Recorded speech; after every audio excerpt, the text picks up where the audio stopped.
Dearest students, are you about to graduate? Then join us and learn how to get hired. Okay? Our our guest sharer this evening is Bernie Floresca, which hails from Chicago. And before we begin, to all to all our friends, students out there who are into the world of digital creativity, inviting you to join us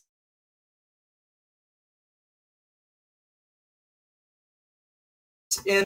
Okay, so if you're into digital creativity like Photoshop, Illustrator, inviting you to join us in Digital Creatives Philippines. Also, this live stream was brought to us by LinkedIn Local Philippines Metro South. So I'm going to comment down below the link to that group, inviting all to join us in LinkedIn Local Philippines Metro South. Okay, and joining us this evening is Felix Paulio. Okay, a student from Pamantasan ng lungsod ng Muntinlupa. Good evening, Felix. Hi, good evening, sir. Good evening, everyone. We are pleasure to be here tonight with you. Hope you guys doing well tonight. So please stay tuned to us. Okay, so Felix, from what course are you currently taking up right now? I'm currently taking up Bachelor's of Science in Information Technology from Pamantasan ng Lungsod ng Muntinlupa, and yeah, I'm a graduating student right now. So we're hoping to get to the Learn. get to it and have a great job. Yeah, you know. Okay, okay. And I'm seeing Miss Ice smiling. Okay, in addition, we have another student on stage. Good evening to Almarie Fernandez. Hi, Almarie. Hello, Almarie. Good evening, sir. Hello, sir. Ayan. From what school are you daw, Almarie? Pamantasan ng lungsod ng Muntinlupa, sir. PL Moon. Ayan. What course are you currently taking then, right now? Bachelor of Science in Information Technology, sir. Okay, Same so with Felix. okay. So you are both fourth year or third year students. We are both a Fourth year, sir. graduating students. Fourth year. Yes, So this is graduating. a 4 year 4 year degree course. So I guess my question would be ladies first, probably to Almarie, no? What have you been doing to get yourself prepared, or what are you currently doing to prepare yourself on how to be hired? Actually, sir, usually nanonood po ako ng mga interviews, mga ganyan po, or yung mga lectures or mga live streams, sir, na makakakuha ko ng idea kung paano mag-apply to the future job, sir. Ayan. So how about you, Felix? What have you been doing this past months or probably years in order to prepare yourself to be hired? Actually, I'm doing good tonight. No, to the past month and days. So, I do have research on how to, to get hired on my future employers, and I do research to the companies as well. So that's what I'm doing. I'm studying their backgrounds. That's why to know. Yeah, that's all. Ayan, shout out to our friends. Ayan, thank you Benedict Estor. Ayan, John Axel Varias, ayan, Christian Subong. Okay. In addition, I'll be adding someone, and I hope she's ready to share her experiences on how she landed her first job. So our resident supporter to LinkedIn Local Philippines. Let's say good evening to Miss Ice Tolentino. Hi there. How are you today? Ayan, so I Good, good, guess Miss Ice. Hello po, good evening. Hi. I'm glad I'm back here. yeah, and I think as what I have mentioned earlier, you are now baptized into the name into the name of resident supporter. Okay, of Lincoln Local.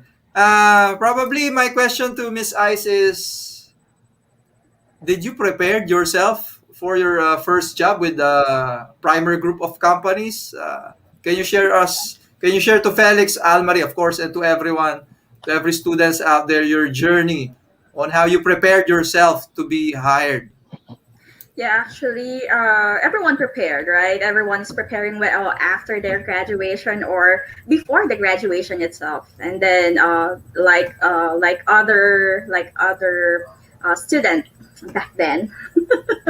uh, I've prepared a lot. Like I'm sending a lot of my latest, not latest, my CV to all the companies that I want to be in. So yeah, just and everyone will be.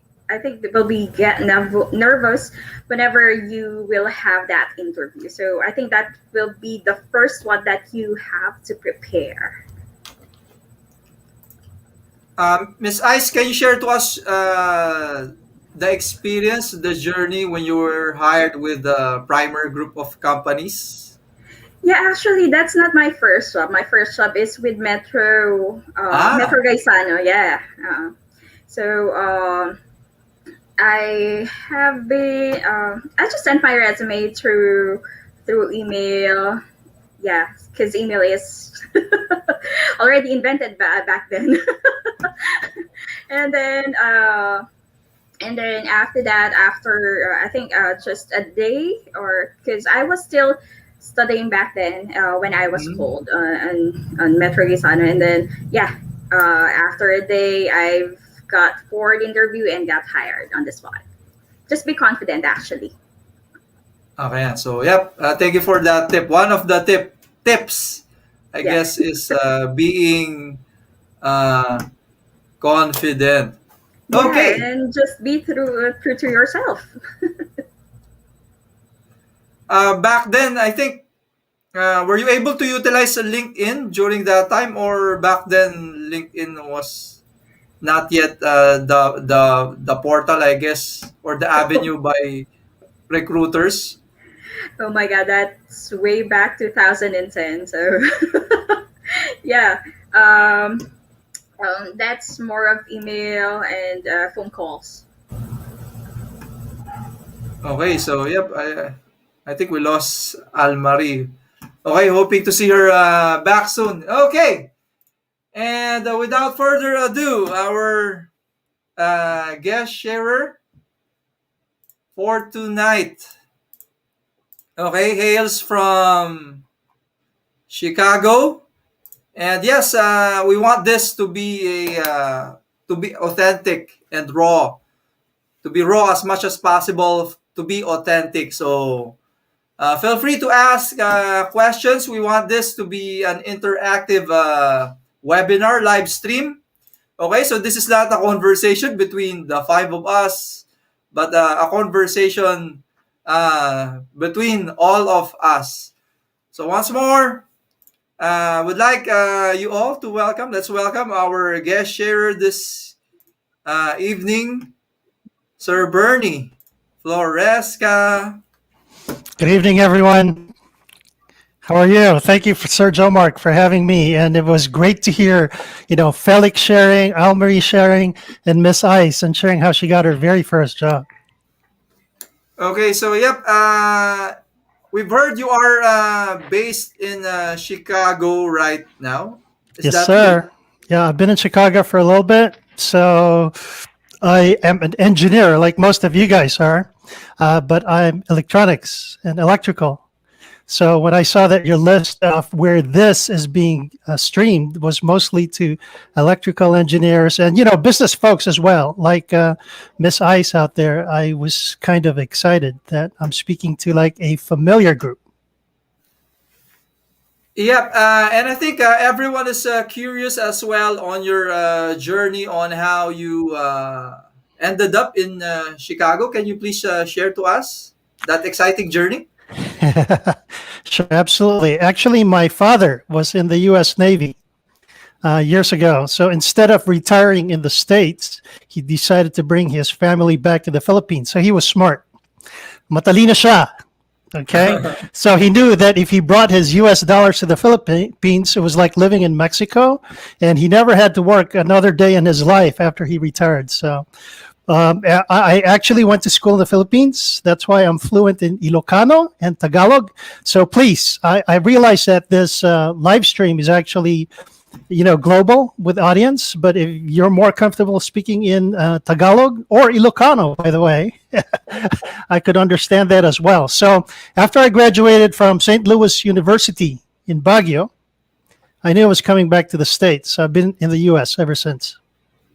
Oh, okay.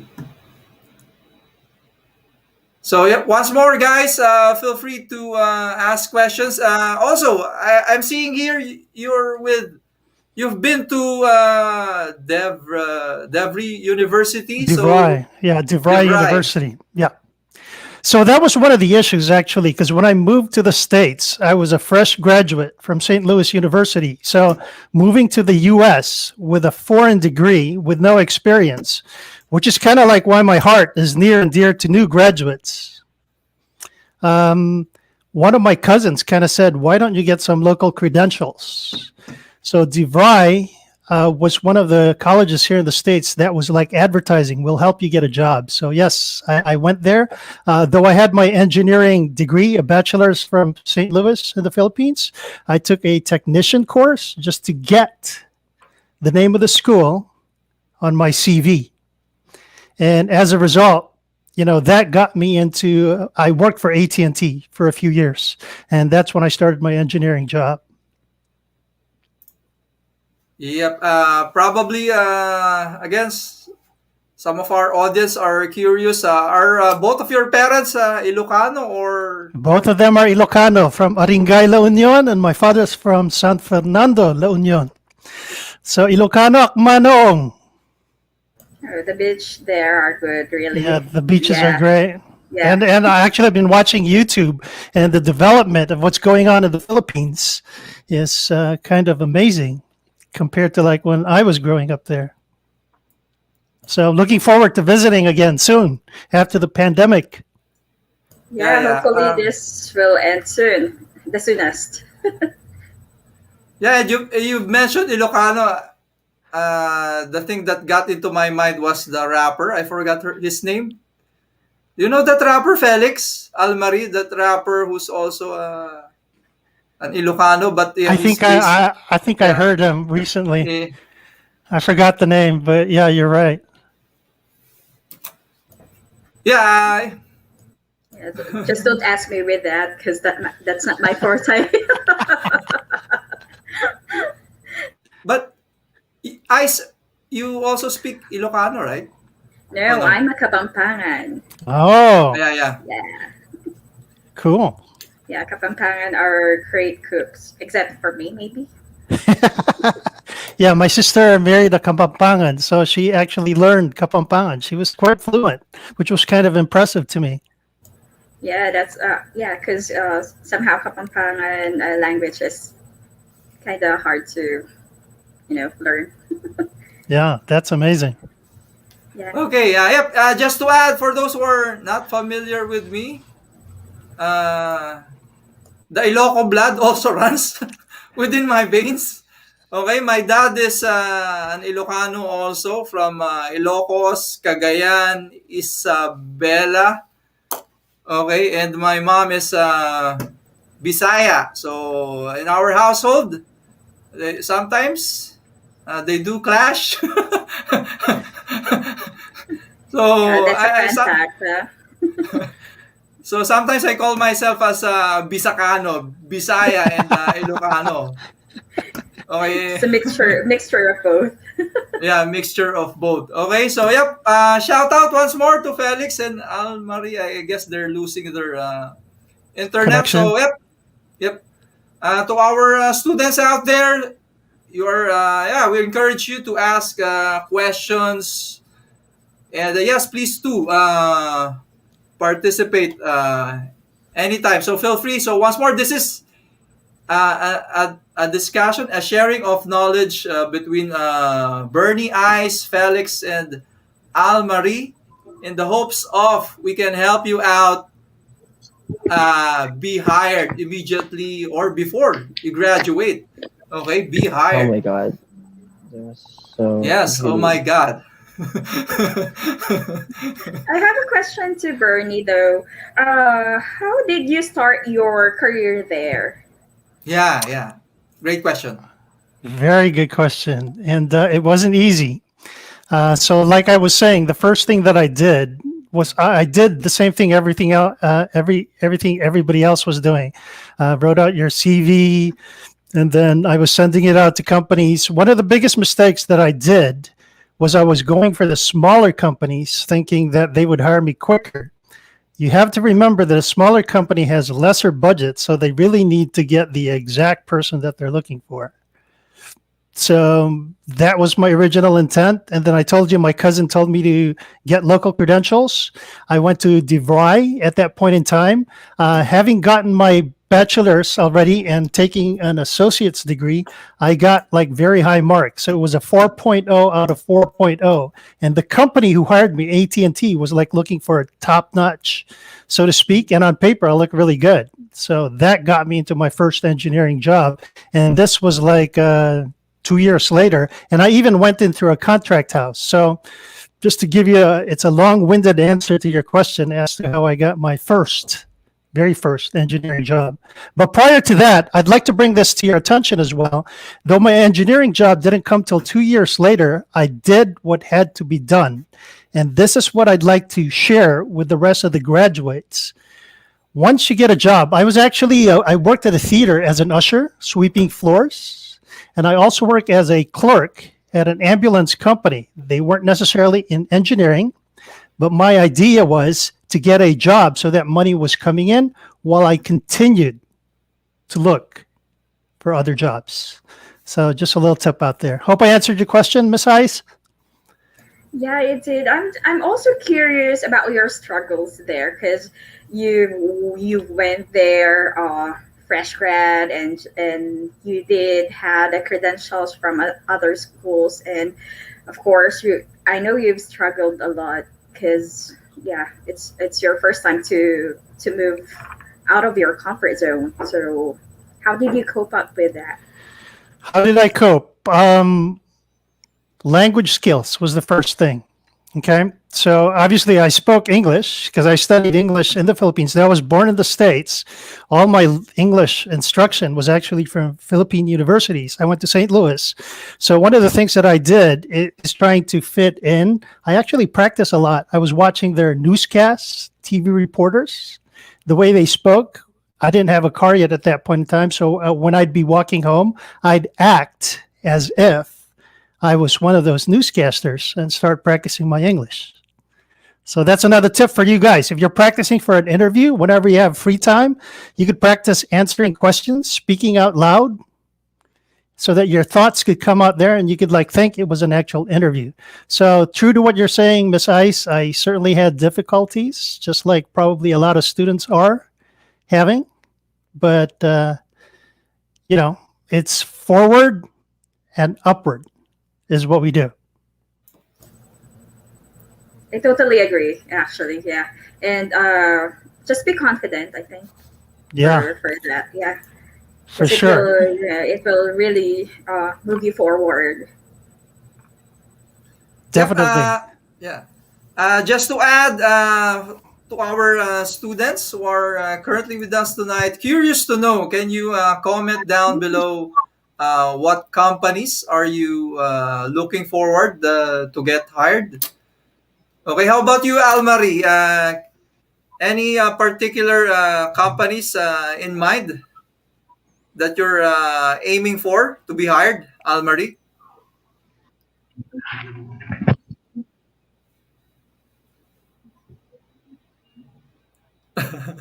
How about you, Felix? Actually, sir, Yeah, yeah, go ahead. sir, MDS solution. Actually, sir, MD. Japan siya na, Japan yung pinaka-boss niya, sir. So, sila, more on CAD, AutoCAD, sir. Ayan. How about you, Miss Ice? Have you worked in a Japanese company before, or No, but I've been in the retail, banking, and BPO industry so far. Yeah, yeah? really enjoying it. Yeah. Actually, my second job, my first job was in Subic for a week only Wow. because I was a mama's boy. I guess I was, and it was my first job, and it's far from Las Piñas, so it was a great challenge for me and a different environment. So I was like Almari mentioned, my work there was in using AutoCAD during that time, and my boss there was a Taiwanese. It's a Taiwanese company, so I just stayed there for a week, and after that, my second job was with a Japanese company in Santo Tomas, Batangas, and it really is a different set of culture with regards to working with a Japanese uh, boss than an American setting. So, how about you, Felix? What companies are you opting for to be hired? Doing my best to practice my skill, and I'm looking for you know to get hired, something like. I'm sorry, sir. Sorry, the internet connection is so slow.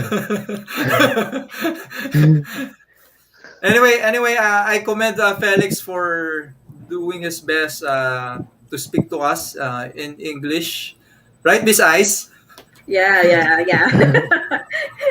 You're doing Okay. great, Actually, right now, actually. I don't know what to do right now. I don't know what to say, but I'm trying my best to speak English right now. Sorry, You're doing a guys, great but you job, Yeah, there, yeah, actually. yeah. That's Felix, you you are. there, students out there, I'm encouraging all of you to speak English to start right now. That's really, really awesome because it's in practicing yeah, that that's you true. get to do it. So that's really, really awesome, Felix. And I actually heard you on another live cast, and you're coming on pretty strong. Great job. Yeah, just keep on practicing because everything. If you will be doing it every day or every minute of your life, you'll get through it. You'll be used to it. actually, actually, Sir Jomark is always telling me to speak in English to practice my communication skills. Oh, it's your That's fault, Yeah. He Mark. always telling me that. it's great Yes. advice. Great advice. So right now you have additional two people encouraging you to speak in dollars. Okay. Once That's more. good. Yep. Once more to If you our can speak, students. Please comment down saan nyo gustong ma-hire. Okay. In Tagalog. Okay? Saan nyo gustong ma-hire? Mahal ko kayo, no? I don't know how to speak Tagalog. Oh my Mahal ko god. kayo. Okay? I also want to ask Bernie on his insights about the pandemic nowadays, because Yeah, yeah. I think most of the graduates, as well as people or unemployed graduates, had a really hard time in looking for a True. job. So, uh, what are your tips and also some insights for them to level up their or move their careers? Sure, sure. Thanks for the person who shared that they were trying to get hired at IBM. So to answer your question, Miss Ice, in the midst of the pandemic, and that's why the topic today is very relevant, because aside from the usual stuff of sending our resumes and CVs and going directly to the companies, one of the things that I'd like to share with you, and it's actually through social media and very specifically LinkedIn. LinkedIn is like the largest business site that's out there with over 745 million global users, professionals. So you would be crazy not to tap into that. And part of my mandate, working in the States, I saw that it was big. And then I noticed that I didn't see a whole lot of Filipino professionals compared to people from India or say maybe Brazil or Europe. So to your point, Miss Ice, amidst the pandemic and everything that's going on, if we're kind of like all stuck on the internet, the tips that you'll get about graduate to hired and actually maximizing the use of a tool like LinkedIn. And I'll give you some background later. It's not as used, it's not as popular. People just think it's a static resume database, which it's not.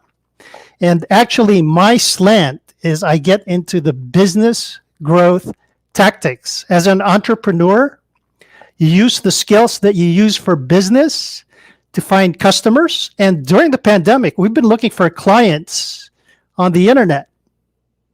So the same thing could be done. And last summer, in the middle of the pandemic, that's when I thought, if I could use these skills to find clients, why can't students use the same exact skills to find jobs or find connections or find people to surround them with? Like Felix right now, he's got like 3 people on his back right now to start practicing speaking English. LinkedIn would be a resource to find other people, other professionals who would support you in moving forward.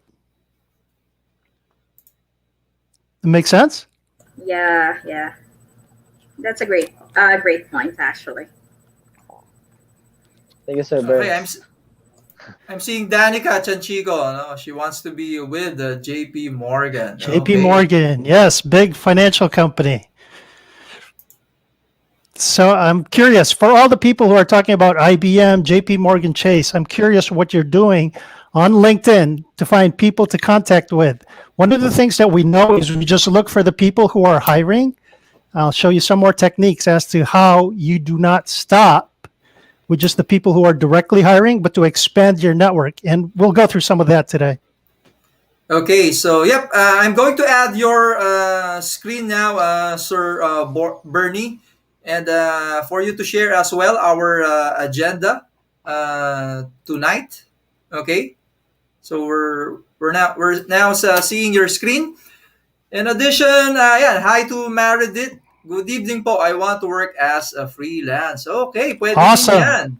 Pwede. Freelance is also great, and LinkedIn is a great place to be at doing that. Our focus is kind of like for students, graduating students or professionals, but the techniques that we're teaching actually applies to anything right now. So that's the beauty of it. I just happen to call it graduate to hard to get started. So I guess we're all live. Just in case you guys want to follow with the slide deck, in the presentation where it says LinkedIn Local Philippines, if you guys notice, I just posted the slide deck that we'll be using out there today. It's got 28 pages. So please feel free, if you're on a replay or anything like that, to do the same thing. So again, thank you, LinkedIn Local Philippines Metro South, for inviting me to be the guest sharer for today. It's actually good evening, good afternoon, good morning to participants who registered via LinkedIn. But I realize, again, like I said earlier, that this is simulcast to various schools and business organizations across the Philippines. So I realize that majority would probably like to speak Tagalog, but since we have people from the US who registered, from Singapore, Germany, Nigeria, Bangladesh, the United Kingdom, India, Russia, and Canada are the people that I saw.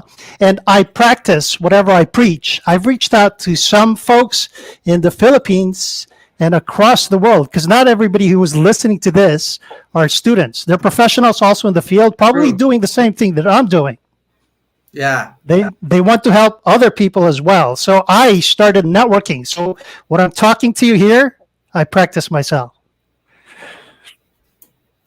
So let's go to the slide deck. Are you seeing this okay, Sir Joe Mark? Absolutely. So, all right, cool. So the design, like I was sharing earlier, the workshop was born in the midst of a pandemic. I wanted to launch a student workshop that would teach the tactics that I was using as an entrepreneur so that people get hired faster. The way I designed the Graduate to Hired workshop was it was highly interactive, and I normally do it via Zoom. So people are back and forth. And the information has to be applied. It's not like one of those things where I lecture, you understand it, and then you kind of know the information. It's more application, where you get maximum benefit for this. So to that point, I'd like to share that if you're listening to this on replay, feel free to stop the video, advance it, rewind it, fast forward it, or whatever for your purposes. The way I designed the workshop is it's normally 1 hour a week for 4 weeks that allows you to apply what you're learning. And what we're doing today is actually to simulate those 4 weeks in today's session with the appropriate cutoffs for the material for you to do your homework on your LinkedIn profile. And with that, if you guys followed my posts, I had encouraged you to take a look at my LinkedIn profile and try to observe what was going on there, because I want you to find out what it is that I'm doing, because the same thing could apply to you.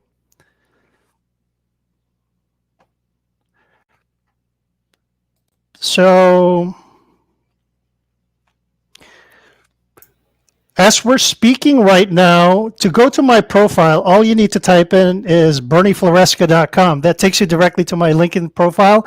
And at the same time, while we're doing this today, I'd like you in the background to go to your personal profile. So let me give you a few minutes to do that right now. I want you to open up berniefloresca.com, which is my LinkedIn profile.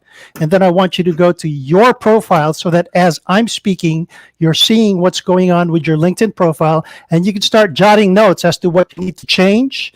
And I want you to start comparing what I did to my profile, because the same exact thing will apply to your profile. Okay, Does it make sense? Yep.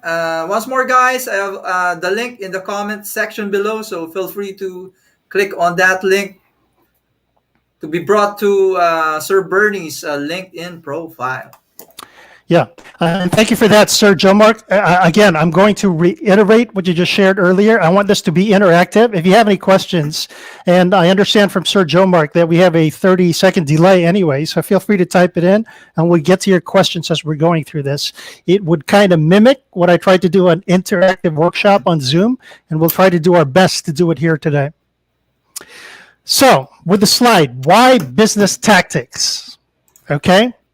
At the very bottom, I call it out, and I say that entrepreneurs like myself stepped up the game. Entrepreneurs. I didn't say business professionals. I said entrepreneurs specifically. And the reason I say that is we find out ways that even LinkedIn themselves don't preach using LinkedIn for. Okay, and that'll be clear in a few minutes. So here's my value add. Like I said earlier, What I've been doing in marketing, though my background is engineering, I kind of got into sales and most recently marketing. I've been doing it for the last 2 years. And part of what I was doing was finding clients on the internet for coaches and consultants. Okay, so we have these coaches and consultants with high ticket packages, anywhere from $5,000 to $25,000, $50,000, $100,000. You don't necessarily like find them by going out on the street, and everything was done on the internet. And to go back to what I was sharing with Miss Ice earlier, if that can be done by an entrepreneur, why can't it be done by a student? If we could give that same skill set to students and engineers and professionals, why not, right? Would that be good, Yeah. sir? Yeah, Absolutely. I agree too. Cool. Yes, yes, sir. All right. So here's the background that I was telling you earlier that I wanted to share. If you go to Google and Google LinkedIn Corporation, I want you to take note. This was a screenshot from yesterday. Take a look at what LinkedIn is saying. They were founded in 2002. They launched in 2003. And when they started, at the bottom, it says that it allows job seekers to post their CVs and allows employers to post jobs. So here's the thing. Most people think that LinkedIn is a passive site to put your CV information on so that you can like match people. And the only time that people actually go to LinkedIn right now is when they're actually looking for a job. So what about the networking opportunities? What about finding mentors, partners, collaborators, people who could surround me like Felix, who could help me speak in English? Or say if I was trying to practice Spanish, for example, why can't I reach out to people in, say, Mexico or even Spain? The world is your oyster, and that's the nice thing about LinkedIn. And that's what I want to change with what's going on in the Philippines. So back to my entrepreneur venture, graduate to hired, what I do is I reach out to college career services. So this is the offices in universities here in the States and actually in any other universities. Is that the same thing going on for universities in the Philippines? Is there like a business center or a career center? How about you guys? Felix, Almarie, Yeah, Miss before Ice? on our university, they have this something like career or what do you call that one? Career placement services. Career yeah, placement. yeah. Or maybe internship, right? Yeah. The internship to specific, of course, in line with your course. Yes. Specific industry in line with your course. So as an entrepreneur, that's one of the things that I do. I use Google and I use LinkedIn to research the directors for these departments. So if I treated LinkedIn just like a job seeker does, from the way LinkedIn was designed, just kind of put something static out there and wait for people to come out to me, that's never going to happen. So part of what I do is I use it from the active standpoint. Okay. And there's two ways to do that. Number one, your profile has to look good so that if somebody wants to check you out, when they Google your name, what shows up? You have to show up very professionally, obviously. So that's why the first part of what we're working on right now is making sure that your profile doesn't look like a Facebook profile. Because Facebook profile, it's more non-business. You could pretty much put whatever it is to fit your personality. From LinkedIn, you can still make it, fit your personality, but it has to be from the business standpoint. Was there any questions about that so far? None so far. I actually totally agree with you, Bernie, because I'm also a social media enthusiast. So I find more LinkedIn has a professional approach than Facebook. Yeah, definitely professional. And one of the things that we found out for entrepreneurs, one of the reasons, like we said earlier, over 740 million global users, for entrepreneurs, if you go to Facebook, it has no information about what they do for a living. So you don't know for a client whether they have money or not. When you go to LinkedIn, everybody's putting their job, their history, Yeah. how long they've been in that. So from the standpoint of a business owner, LinkedIn is much, much more attractive. True, true.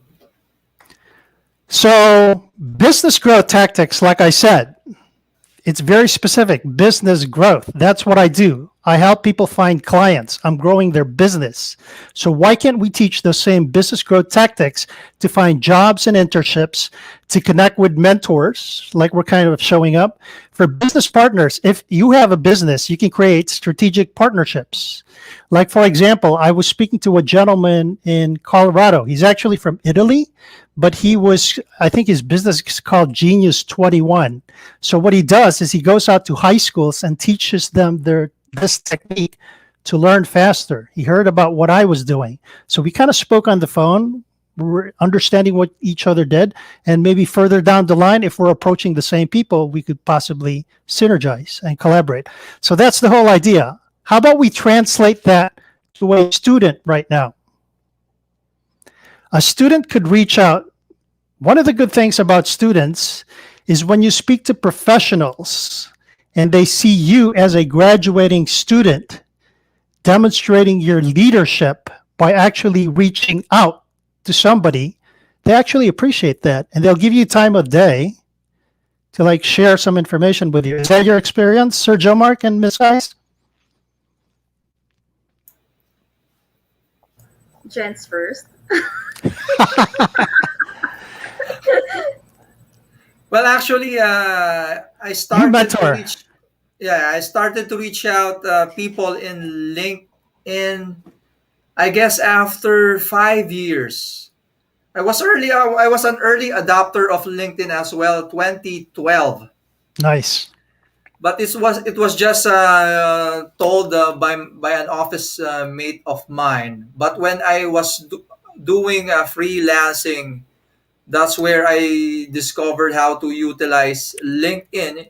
Yeah. And that is what we actually, to add, just that is what we usually use LinkedIn for, to hunt for clients. Clients, exactly. So Sir Joe Mark just made the exact point again. As a business owner, as an entrepreneur, a freelancer, he was using LinkedIn to find clients. So I'll repeat what I said earlier. Why can't students or any professionals in general maximize the use of LinkedIn for the exact same thing, and not only go to LinkedIn when you're looking for a job? So thank you for sharing that, Sir Joe Mark. Yep. In addition, that's true with regards to Sir Darwin Lumbera. He's currently based I think, in Hong Kong right now. And yeah, totally agree that this happened to me. I guess this happened also to Ice as well. You're not looking for a job, and then someone approaches you offering opportunity, right? Yeah, that's true. That's true.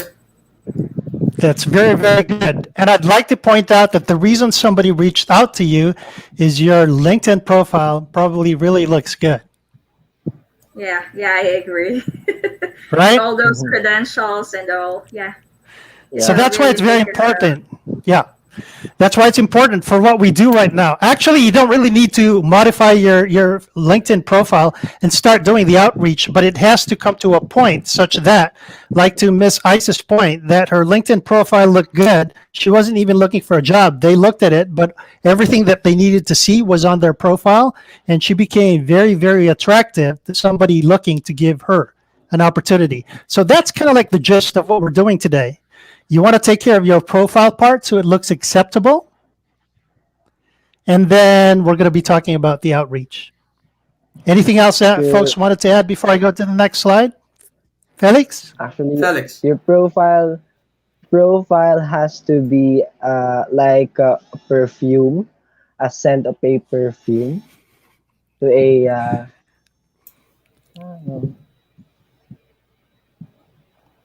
Very good analogy. Sorry, So sir. that you Yeah, smell good. So that you smell good, right? To somebody who's looking yes, for that perfume. Yeah. I also Very good add, analogy. that link in for sir, I also add about LinkedIn. I learned a lot from LinkedIn right now. Because of LinkedIn Learning. So I actually practice some of my skills like in Photoshop and yeah, some stuffs that help me to enhance and to achieve my goals. Yeah, and to better your skills. Thank you for bringing that, Felix. Actually, that was another point that LinkedIn is out there for, aside from networking. And again, to the point of Miss Ice earlier, what should students be doing in the midst of pandemic when it looks like nobody's hiring? You could be improving yourself, like Felix said. He's going through LinkedIn Learning. And LinkedIn, again, from the standpoint of learning stuff, you have other areas. And this is actually one example of another area. So great share, Felix. That's really, really awesome. Any others before I move? Yeah, let me share also my the journey of my sister. Okay, so my sister is current was previously working here in the Philippines, and luckily during this pandemic, she was hired in Singapore. So very different from what's currently happening with everyone. While everyone was uh, retrenched or probably removed from their jobs, she was able to land a job during the pandemic. Actually, this I think this is her sixth month in Singapore right now. That's so awesome. Do you think there was something that she did, Sir Joe Mark, that allowed her that opportunity to come to her? I'm sure it wasn't just pure luck. Yeah. I believe it's part luck, and Part I luck. think the one that made her go to Singapore was because of relationships. Created on LinkedIn or otherwise, right? Just business relationships. Yeah. That's really, really awesome. So some really good points. Hope people are taking notes as to what we're talking about. So really, really great share there, Sir Joe Mark.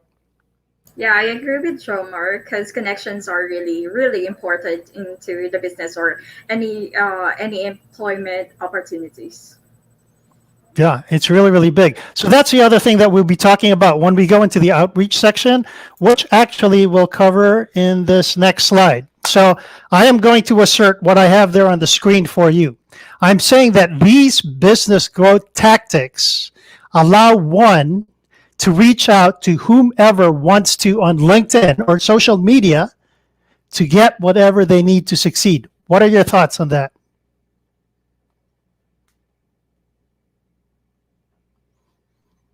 It allows you to reach out to whomever you want. The world is your oyster because you see them on LinkedIn to get whatever that you need to succeed. So, for example, my audience right now is students, but one of the things that I thought was to go to college career centers because they're talking to students. So, guess what I'm doing to LinkedIn? I'm going out directly to directors of career centers, but get this. I expanded my vision because I noticed that resume writers, that career counselors, that education consultants. I even met the director from Google Education who was doing podcasts. So again, just to give you an idea of what the power of LinkedIn is doing, you don't have to have narrow focus on just looking for a job. It's like you have the world at the tip of your fingers. So I guess start reaching out to people. And when we talk about business relationships, just act like they're human beings. Just try to connect. What would you say if you met them on the street? Say hi first. What do you think of what I just shared? I could share a bunch of stuff with the way other people use LinkedIn, but I'm going to go one point at a time.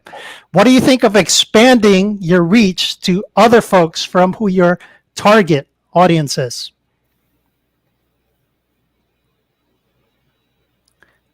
Ideas?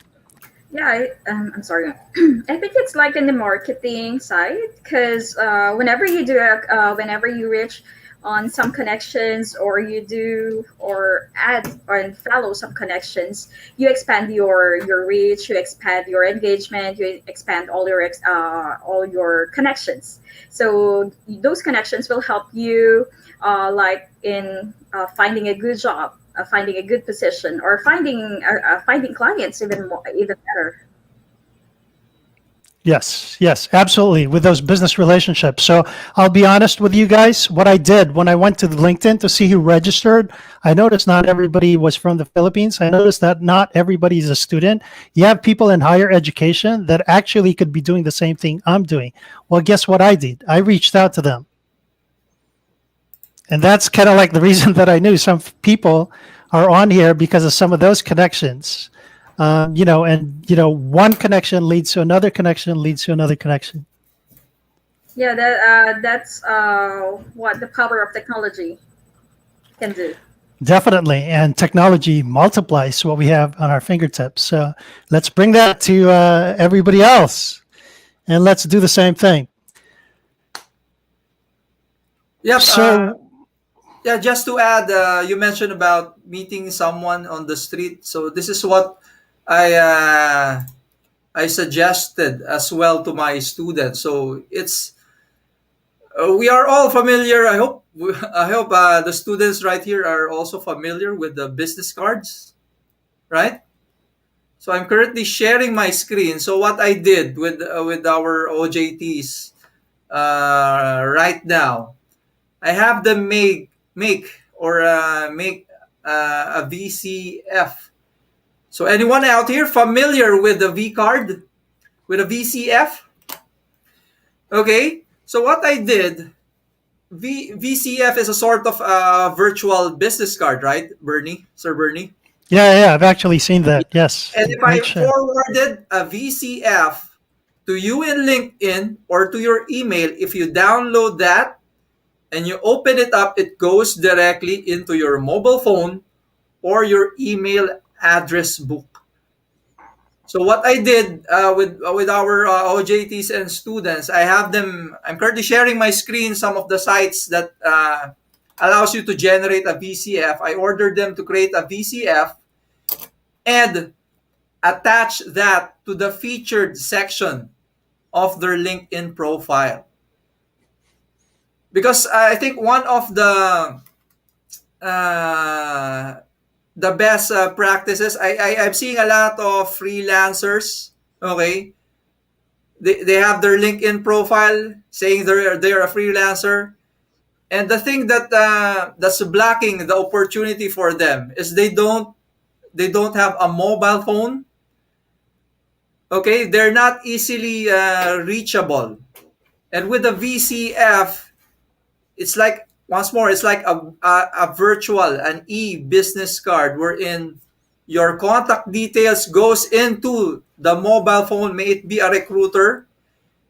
And when you are in the mobile phone of a person, it's very easy for you to reach. Let's say, for example, I'm looking for an outsourcing partner. If I have Ice Tolentino on my phone, right away, as quick as that, I can reach. I may be giving her opportunity, right? So I think that's one of the best practices that we've learned with regards to your LinkedIn profile as well. So once more, VCF on your featured section. Always be reachable. Have a mobile phone for everyone to contact you as quick as that. Because if there's someone looking for, let's say you're looking for someone, of course, definitely you want to reach her ASAP, right, Sir Bernie? Yeah, absolutely. That's really, really good. And to your And if point, that if it's on yeah, mobile, yeah. And if I can't contact you right away, I'll be probably jumping to someone else whom I can easily reach. So, guys, VCF, one of the best practice that I can share to you. that's really, Going really back. great. And I really love how you linked it to putting it on your LinkedIn. Sir Joe Mark, that's really good advice right there so that you are accessible and people know that you're up with technology. To Miss Isa's point earlier, that technology is kind of like making our lives easier, making us more reachable, which could be a good thing and a bad thing, right? But they know that you're up to speed. So that's really great information. Yeah, or even a QR code. A Yes. VCF can be translated into a QR code. If I scanned, yes, I think few persons are adopting that on their LinkedIn profiles. Yes. You can also have that one on your background image, a QR code. That's really, really good under the featured section. Cool. Okay. So the slide that we have, these are normally the modules that are covered normally in the 4-week student workshop that I have. But obviously, we're kind of condensing this. We're cutting this into bits and pieces for this group so that you could apply the work. So one of the things that you should be getting right now is we start working on your resume. I mean, your LinkedIn profile. It's not necessarily your CV. It's what I called it in item number 3. I call it your resume or your CV transform. Okay, and there are certain parts that I want to talk about this. So as we're speaking about this, the second module is the part that I would like to focus on a little bit more, which is the connecting and relating to people that you don't necessarily know. So let's talk about module 2, for example. By the way, why don't we do this?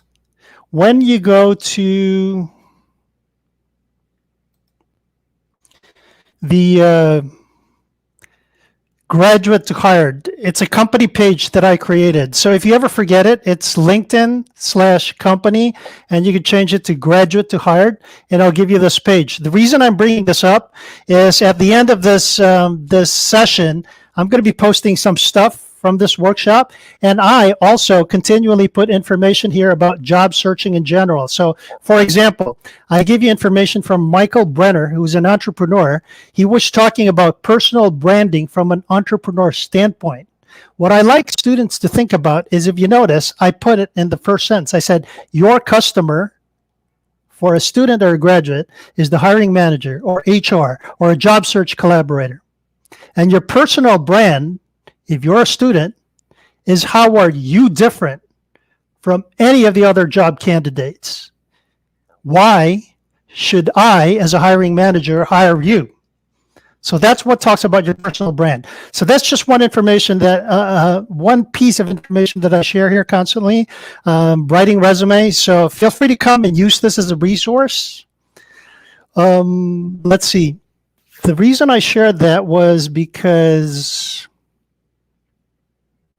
I think we lost the page where we were at, right?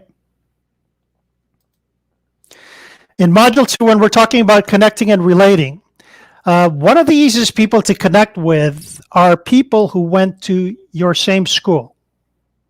Okay, if you're not comfortable like me, just reaching out to pretty much anyone on LinkedIn, if you're a student, one of the first people that you could connect with are students who are either currently going to the same school that you're going to or graduated from there. Or you could go to your professors. Or you could go to groups like this. It's very easy to connect with people who know who you are. And then that makes you more comfortable. Then you start reaching out to professional organizations. What other tips do you have there, Miss Ice and Sir Joe Mark, about expanding that circle? Yeah, actually, I agree with to that one. And also, I would just like to add, if you have the same interest, that could be one too. It's one way to expand your connections and your reach. That's really, really good. So to your point, when I make a connection request, I've tried both ways. I've tried to make connection requests where I don't say anything and I just simply send connect, or I try to make a connection request by saying something. So the first thing that you want to do when you make a connection request, if you decide you want to say something, is start with their name. And then to Miss Ice's point, you could say, hey, by the way, we're both interested in travel, or we're both interested in foods, that sort of stuff, as a point of background of relatedness. So thank you for sharing that, Miss Ice. How about you, Mark? Yeah, I was bad, I think, for a year. Why were you bad? Okay. So because I was previously sending too much connection invites. So that's one of the lessons learned. I learned in LinkedIn. So imagine that being banned for a year, because I think I reached around, I think more than 1,000 of Wow. requests in LinkedIn. And the reason for that ban, take note of this, guys. If they will not accept you, even they don't ignore you. There's an option there to ignore, right? Yes. Even if they will not select that button or that ignore button, and still you have this backlog of unaccepted requests to connect, you'll be banned. You'll And be you weren't cleaning that up. You weren't cleaning it up because uh, you could withdraw your request, right? yep. In the first, I think 5 years ago, that was the technique. I can clean that up. But recently, this past They changed year, that. they changed the policy. So even if you clean up the set, you withdraw the sent connections. They still This counted against you. they oh yeah, probably there's a person there who's monitoring, and it depends on him or her. Yeah. Yeah, or maybe someone reported you, so something like that, some sort of Yeah, because if somebody clicks the second thing where they say, I don't know Joe Mark, and they check Yeah. that, you get a bad mark on your report card. So these are some good things to bring to the surface. Yeah. just don't So click and click and click. Right, Joe yeah, Mark. yeah, yeah. Yeah, so what did we learn from what Joe Mark just shared?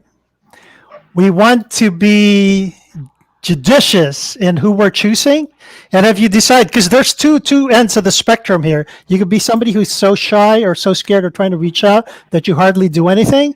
And to Sir Joe Mark's point, he was kind of like sending, hundreds of requests at the same time because he wanted to expand his network. He was freelancing. He was an entrepreneur. So I guess find your easy mix in the middle to do Yeah. that. And I think you brought up another point there, Sir Joe Mark, that you were saying LinkedIn is constantly changing their rules and constantly changing the platform. So just because you know something today, that doesn't mean they're going to change it tomorrow. Yes. So thank you. That's great that you brought that up. So in module 2, we're talking about connecting and relating. I had like 3 case studies that we can talk about here just to jog your memory as how to reach out to people. You really want to do research. One of the things, here's a question for the group. What's the best way to find something about the other person if you want to connect with them on LinkedIn so that you could say something that is relevant to them? Where's the best place to find info about them? Same skill. Same skill? Same Where thing. else? Where can you find information about the person you're trying to reach out? Let's say you didn't know me, Felix, and then you wanted to reach out to me, but you wanted to learn about me so you could put a message in connection request. Where would you go to find information about me, Felix, if you're on LinkedIn? I really don't know. Starts with a P. You go to my Yeah. profile, right? You would go to my profile. Yeah. Is the easiest thing for you guys to do. To find out something about the person you're reaching, try to find something. To Miss Ice's point earlier, find common interest, or if they wrote a book, or if they had a career fair, or they're talking about this topic at a university, that sort of stuff. Some of that information can be found on the profile. So this part here, where I'm talking about research, the profile is the first place to do it. What's the second place to go to if you don't find it on LinkedIn? And it's at our Yeah. fingertips. Actually, I used to search first in Google. Exactly. So if you don't find the information that you want on LinkedIn, you just Google the person's name. And actually, that's one of the reasons that you want to make sure that your profile looks good. Because guess what happens if somebody types in your name? Your LinkedIn profile shows up, your Facebook profile shows up. Yeah. If they're trying to find out what's going on, that's why you want to make sure your LinkedIn profile looks good if you want somebody to hire you for a job. Right? Other Totally comments? agree. Really, really good, huh? And I then, really enjoy it. I got a which lot of part? tips. I hope you're taking lots of Um, notes, Felix. yes, sir. I do have. And I'm going to give you homework. I'm going to be asking you questions on Messenger. Yes, sir. So I'm joking about this, but I'm not. So Felix and I recently connected on LinkedIn. Here's a clue for other people that you're trying to reach out. Felix and I kind of like have this fun relationship on LinkedIn. It doesn't have to be serious. It doesn't have to be all that. You could bring in the element of fun to any person that you're talking to. Of course, you have to feel them out. But if they're kind of like matching your energy, if they're serious, be serious. If they're kind of like easy go lucky, you'd be easy go lucky. So you're kind of like mirroring them. That's a sales technique. So some tips of what you want to do. So the other thing that I wanted to share earlier that entrepreneurs did, they kind of did the good things, but they also did the bad things. To Sir Joe Mark's point earlier, where he was sending lots of connection requests. I'm not saying that Sir Joe Mark did it, but one of the things that you'll notice on LinkedIn is sometimes after you connect for the first time, they will say, hey, I do this, this, this, and this. Here's my name. Here's my phone number. That's what I call throwing up on the other person. Yeah. Have you guys experienced throwing up on the other person?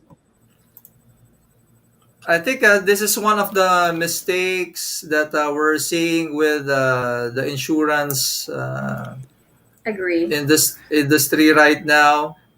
They're the most notorious for that. Previously, the one with the real estate, but right now it's it's the from the insurance persons here in the Philippines. How about you, Miss Ice? Yeah, it's like a hard selling because you're not Yeah. making a connection first. So Yes. you have to establish a rapport first before you do a selling. So Yes. that's really basic. And people are clueless. So that's one of the things. So if you're a student, what's the version for a student to throw up on, say, a hiring manager? Let's just say Sir Joe Mark is a hiring manager. Here's what not to do. Hey, Sir Joe Mark, nice to meet you. I'm looking for this kind of job, blah, blah, blah. I'm like this, I'm trustworthy, hardworking, etc., etc. Please check out my resume. Respectfully, Bernie Floresca. What was wrong with that picture? Did I throw up on Sir Joe Mark, the hiring manager? Certainly. I Yeah. did, right? Yeah. So that's one of the things you don't want to do.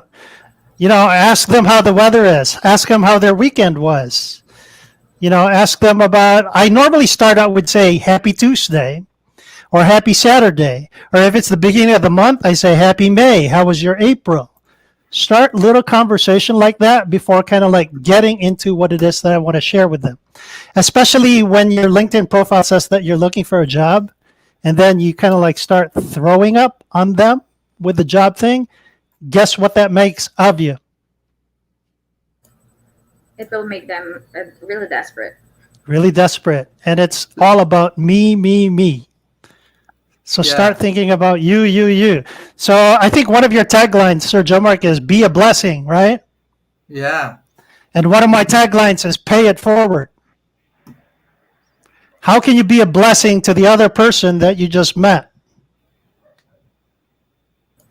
So Agree. these are some ideas for you to do. Find out how their day was or find something in their profile. Just have a conversation. I would do them in short bursts at the very beginning versus a long drawn out all about me, me, me, and then putting your phone number, contact information, et cetera, to Miss Ice's point just sounds desperation to me. Yeah, Yeah. I mentioned about insurance. I made a quick search on my messages, and let me share you a real world example on what happened. So this is his first message to me. right away, not saying anything, that we both share the same passion or interest. But this was a long one, as you can see the scroll bar. I think I Here's the get that scroll bar. too. Okay, so that was a long one initially, and that was his approach. So imagine the feeling. But I'm still very kind. I accepted this Hmm. Yeah. his invite. And what I did instead, I invited him to go over to LinkedIn Local for him to learn how to approach people, I guess, properly, or I don't know. Yeah, that's awesome. So Yeah, it's some a win-win days, yeah, situation. some days are better than others, right? Sometimes I just delete the connection and say, that's it for them. So it's good to share some of those things. Thank you for sharing that example there, Sergio Mark. We're going to be spending time with module. Oh, the last module that we normally cover, I call it extra credit. You can do content marketing if you want to. That means you're constantly posting. And for students, what I want to say about content marketing is if you can't do this regularly, if you can't do it daily, that takes commitment. If you can't do it weekly, that takes commitment. One of the things that you should be doing as a student is if you had a college project that speaks about the skills of something that you're trying to apply for. So, for example, when I was going to university, we kind of created this model where we were using, the lights in an elevator type thing. If I wanted to show my leadership, I could talk about I was the team lead for a group of 5 people, and then our project, got damaged, but I got them to within 4 days work on our project, that sort of stuff. So one of the things that you can do about content marketing, not necessarily post this every day, but if you have a project that kind of highlights you or your accomplishments, not necessarily just the technical stuff, but even kind of shows your leadership, kind of shows your initiative, some of the soft skills that employers are looking for. Content marketing is a good place to do that. And we will go to our profile shortly to do that. And then the last piece of module three is really growing your network. So aside from doing what Joe Mark said earlier, where he was kind of going out and making connections, one of the things that I wanted to share with you, and we could do this actually with the Philippines, because we have quite a network. You have quite a network, Sir Joe Mark, with the LinkedIn Local Philippines Metro South. One of the things that we could do with really growing your network, and I'll introduce this, is we have certain contacts on LinkedIn who are constantly posting, sometimes weekly, sometimes several times in a day. And then they just say, let's grow our networks, type in what you're doing in the comments, and then say, open to connections if you are. Have you guys experienced that, Miss Ice or Sergio Mark? I think that's one of the previously popular tags, Lion, right? Yeah, Ice? well, yeah, that's one way to do it, but I think it became overused, right? But you're Yeah, right. yeah. LinkedIn Open Networker, but there's constantly people who create these specific posts. So if your intent was to make it grow, let's say I'm a student and I have 50 connections. What if I wanted to go to the 500? One of the easiest ways, without having to do it the hard way, is looking for some of these posts, look through some of those people because they said they were open to networking. You don't even have to send a message. They just saw that you were part of that. You can just start adding your connections. So there's 2 trains of thought. You could be very judicious in finding out who you're connecting with, or if you wanted to grow your network really fast, because we have to admit it. If I took a look at somebody's profile and I said I had 15,000 connections versus somebody's profile who said 500 connections, we could say it doesn't matter, but it kind of does because it's a number that you're seeing. So I'm just giving you a way to do it if that's something that you chose, you wanted to do. Questions or opinions?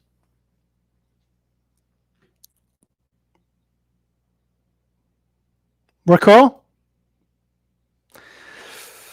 So this is actually part of module 2. So what I'd like to do right now is to go to Almarie, still with us?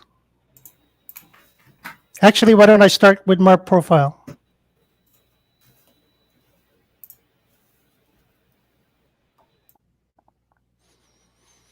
You guys see my profile okay?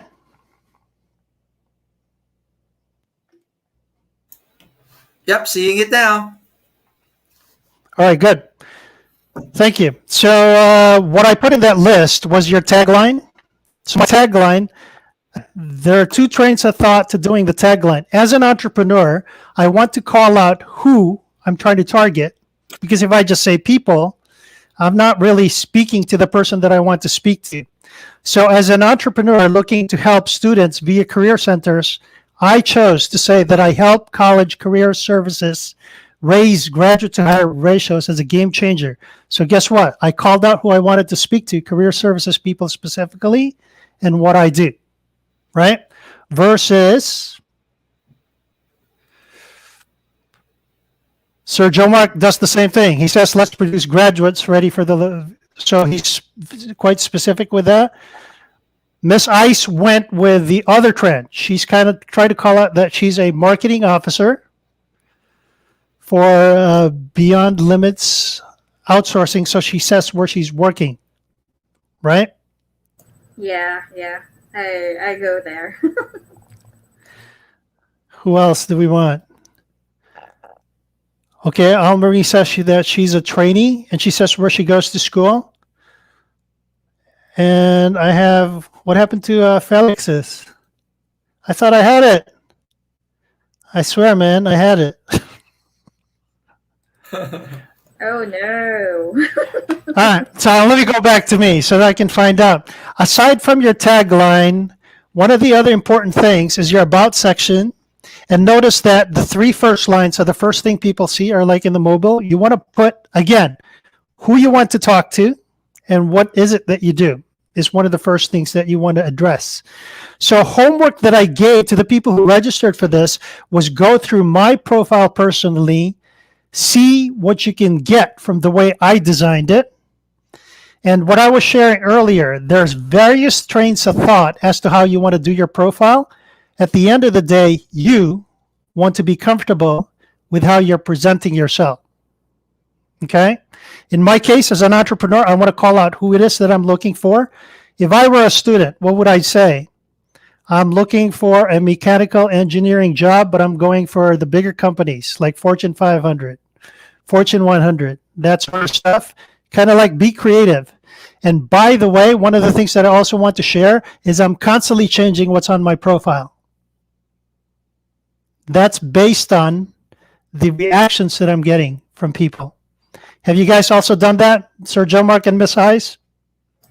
Yeah, actually, sharing posts that has a content value or that can help you grow your connections. Yes. So that's kind of like from the visibility standpoint, right? So I talk about, again, the tagline or your headline, your about section, and then the featured section is what Sir Joe Mark was talking about earlier, where you could put the VCF card, where in your case, you were talking about how people could get to reach you. The way I'm using my profile is I'm giving 1-minute videos to career services. I call it career services checklist, career center checklist. And what I do is I create 1-minute videos that's giving tips to these people that I want to talk to. So I kind of like have them out here. This one was a list from like one of my students, just a post that I sent out during the last day of class. So if you'll notice my content, it's kind of like mostly video content.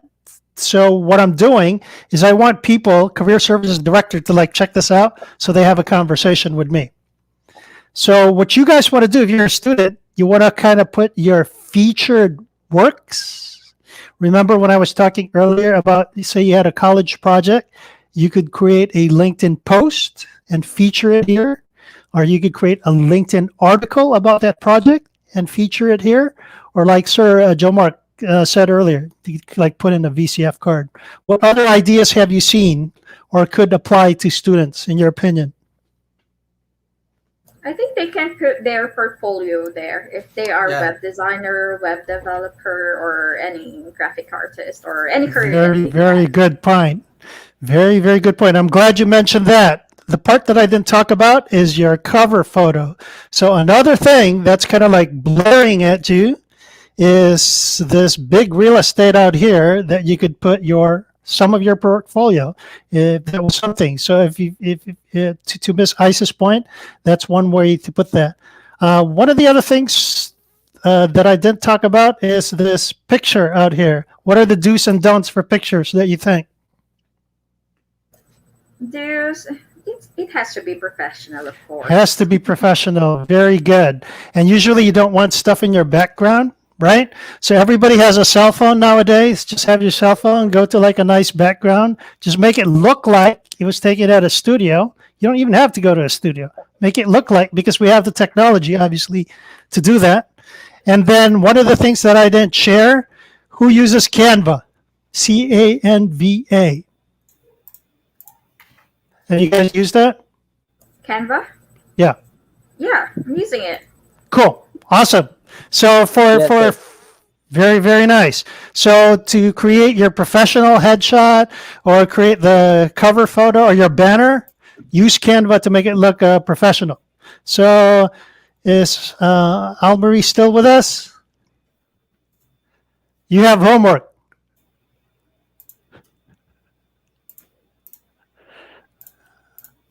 I guess she's not there, huh? Yeah, I think she's already doing her homework. That's so awesome. Great to hear. So the other homework that I want to do is for students or professionals or anybody who's listening to this live cast right now. Take a look at my profile. Take a look at who I'm trying to address and see how I'm trying to achieve that. And like I said, I'm constantly changing this to see what's being reacted to. So if you're a student, how do you want to stand out from the other people on LinkedIn? Because not everybody is doing the things that we're talking about. So these are certainly things that you could do. Other Agreed. learnings? Other learnings or comments? Cool. Cool. And I was going to say, oh, go ahead.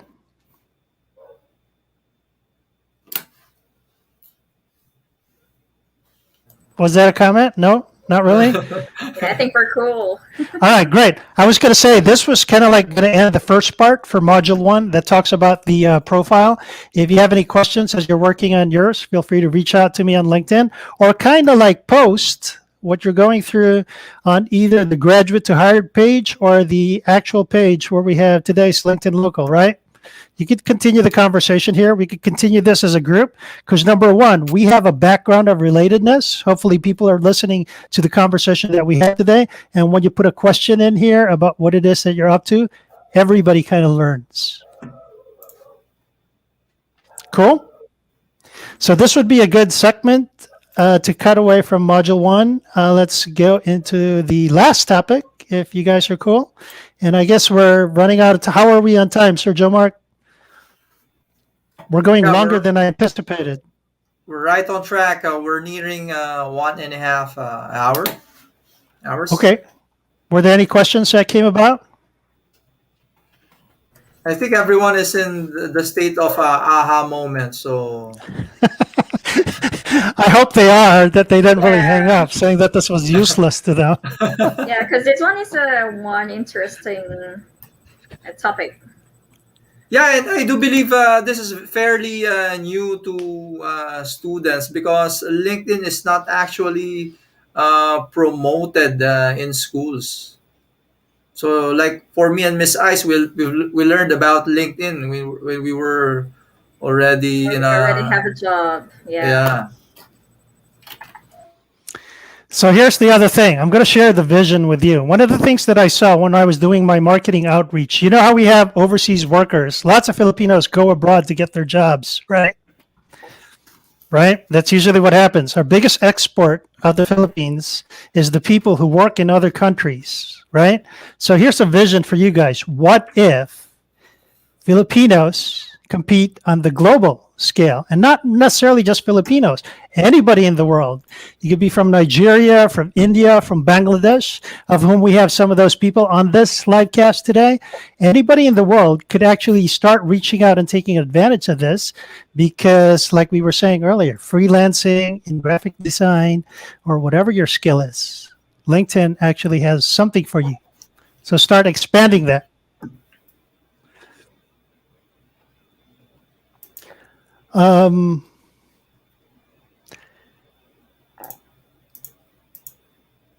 So let's talk about outreach right now. Is that okay? Let's And go.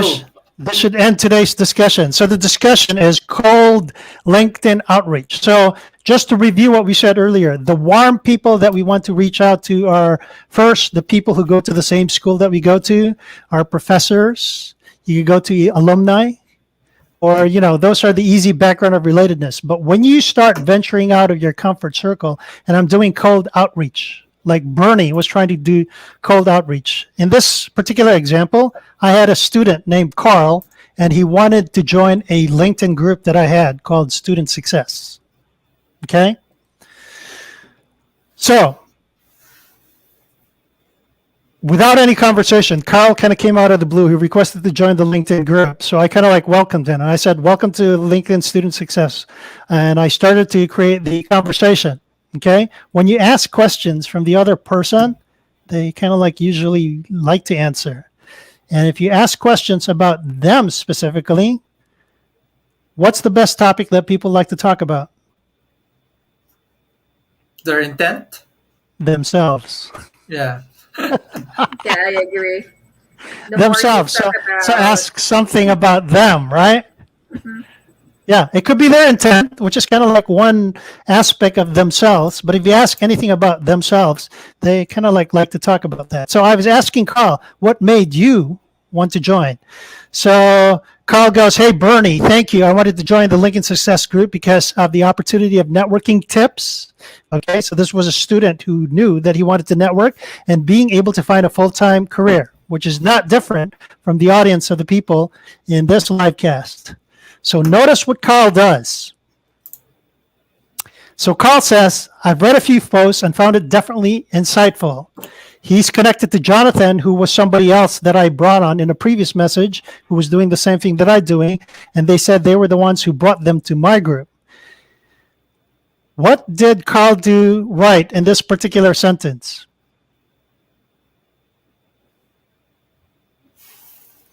It was just the tip. It was just the tip that I shared with you earlier. Go ahead, Felix.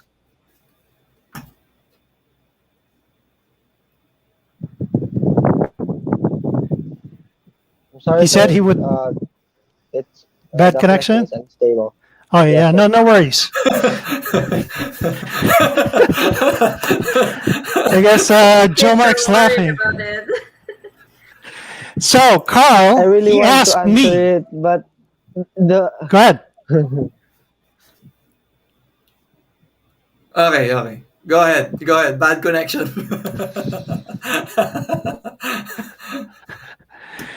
So Carl, to the point that I was sharing earlier, when you ask the other person about themselves, they're more likely to answer. So Carl applies that with Bernie. And he goes, Carl would love to learn more about Bernie's role in how I got to where I am today. So if you're a student, say talking to a mentor or an alumnus from your university, that's quite a good question to ask. What was your journey? How did you get there? Type thing. So Carl did that very well. Okay. So I was kind of like being funny with him and I said, sure, where do you want to start? And then he became more specific. He checked my profile as the other thing. Experts Referral Network was listed under my profile and Carl did his homework. So in his message to me, he goes like, I would love to hear your story on Experts Referral Network. So the other party knows that you are doing your homework. Cool. Yeah. yes, So what sir. work in, go ahead.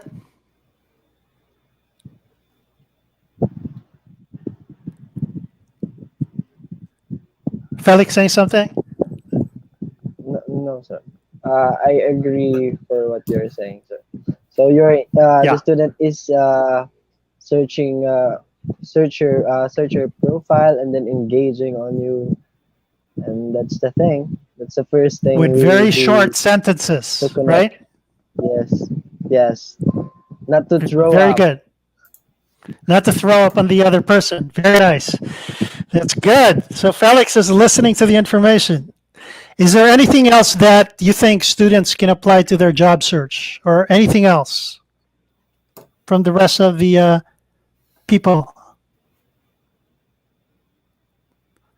We're good? I'm repeating this, and I said these tactics, like I said, allow you to reach out to whomever you want on LinkedIn. The reason I bring this up is the next case is my example, and I'll actually end this my part of this talk with the following example. So, like I was saying earlier, Bernie is reaching out to career services directors. So again, this is called LinkedIn outreach. I wanted to connect with Aminatu, who is the one of the directors at Loyola University in Chicago. So I sent her a LinkedIn message, and this is the first message that I said. I said, Aminatu, I spoke to Rob Steppen yesterday. I'm so impressed with your Q mentorship program. And then the next thing that I said, did I spell your name right? What did I do correctly? You've started a small talk. Yeah. Small talk. Very good. Small talk. What else? I tried to butter her up, right? I said, I'm so impressed with your Q mentorship program, right? So Yeah. if you find anything that's good in their profile, mention it.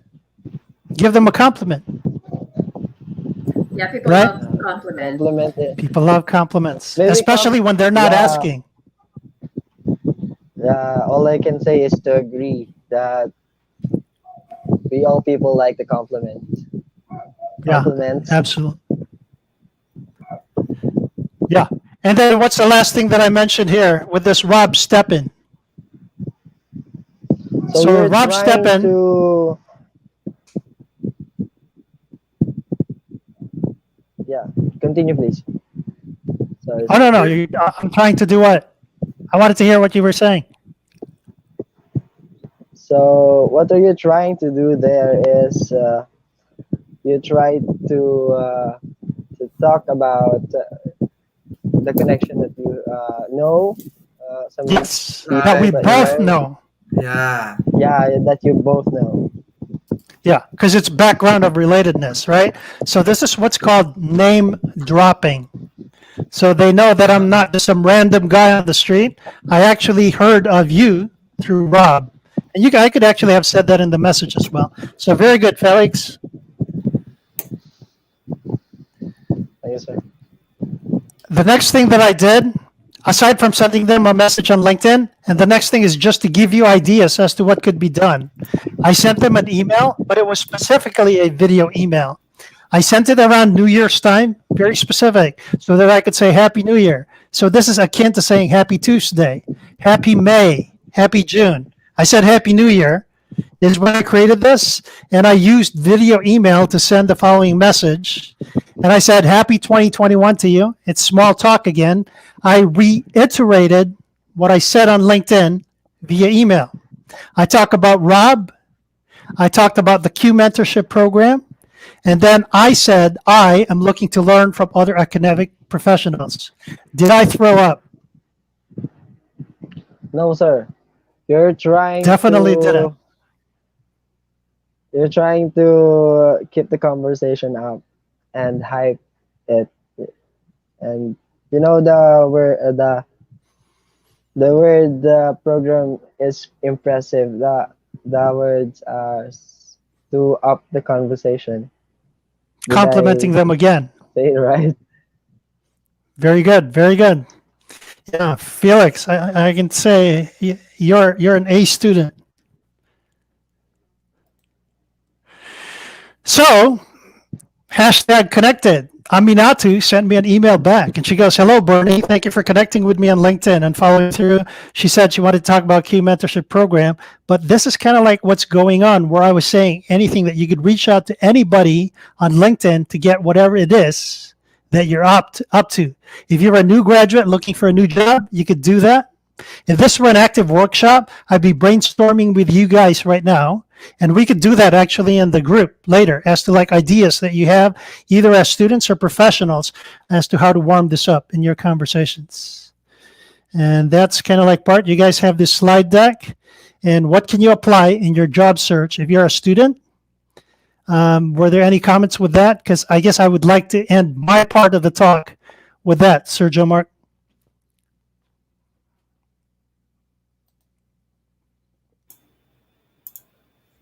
Well, how? Once more, the question is to students, how? Can you flash out that last slide again, Sir Bernie? Sure. So, hoping it opens up ideas to our audience on what you were previously showing to us is for, right, about for a business approach with regards to what you're doing. So, let's have a reiteration on that, on how can students apply those techniques to job search.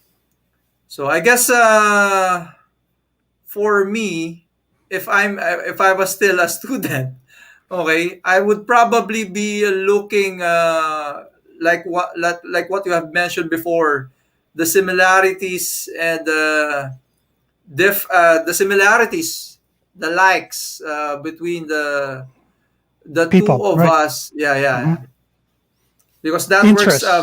Yeah. And most especially when I was during my younger days, I would usually search out for my fellow alumni because the advantage of that, they say school has a less effect. But from my point of view, my perspective is some schools do really have an edge. If you see that that industry is dominated by, let's say, for example, architecture. Mhm. One of the schools that dominates architecture right now, from what we're seeing, are from UST. Mhm.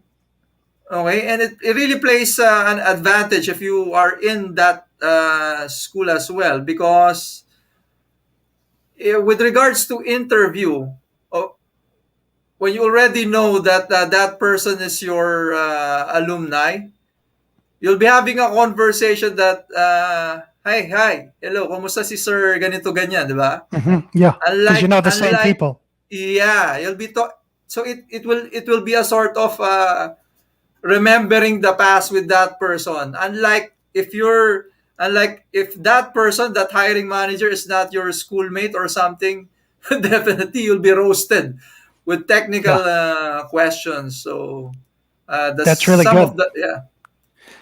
Like with the alumni, right? So you connect via that background because you went to USD, they went to USD type thing.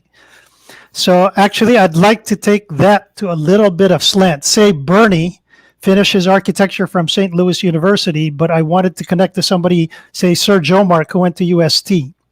I would connect to say Sir Joe Mark and say, Sir Joe Mark, I see that you went to one of the top rated schools of architecture, i.e. UST. I'm giving Sir Joe Mark a compliment that he went to Yeah. one of the top schools. So this doesn't necessarily mean that it's alumni that you have a background of relatedness. I could use that information to give him a compliment and start that relationship, even if I did not go to UST. So we just Yeah. gave him two parts of the picture there, right? Yeah. So what Sir Bernie is sharing us to us right now are some of the workarounds. Granted that you don't initially share the same thing, and as mentioned before, Sir Bernie mentioned LinkedIn and Google search, right? Yes. So that's another technique. I mean, both of that person or me probably did not doesn't share the same school, But if I found out, for example, he's into Magic the Gathering cards, okay? He's Yeah. collecting NBA cards. He's Yes. collecting Pokemon cards. Yeah. It's a sort of done deal as well. Yeah. Okay? You could just say a very quick connection request. Say, hey, Joe Mark, I see you're into Pokemon cards. And then Yeah. smiley face. Very simple conversational connection request, talking with a background of Yeah. relatedness, Pokemon cards on LinkedIn. Yeah, and So I do because they have, have, yeah, sure. yeah, and one of our previous speaker, like Sir Bernie, was into. I was surprised. He was into magic cards during his high school days. So it was a click, a That's quick. wonderful. Yeah. Yeah. Yes, Miss Sometimes Ice. people share that on their LinkedIn profile, right? So Yeah, yeah. all sorts of ways to do this. Yeah, you share the same interest. Yep. Cool. So That was so really, you know, I don't I don't know any I don't have any idea regarding LinkedIn, but now I enjoy it and to explore LinkedIn as well. yeah. Yeah. If there's anything that you get out of this talk today, I'm glad that you shared that, Felix, is really to use LinkedIn. Like we said before, it started out as a static repository of resumes to find jobs. It can be more than that. I don't necessarily need to find a job. I can expand my network. The best time to expand your network is when you're not looking to expand your network. The best time to Mm. look for a job is when you're not looking for a job. Well, that's not our audience today because obviously we're talking about graduates looking for a job, but that's just general information. So don't just go to LinkedIn when you need it, nurture it as a way to build relationships with people. Yeah.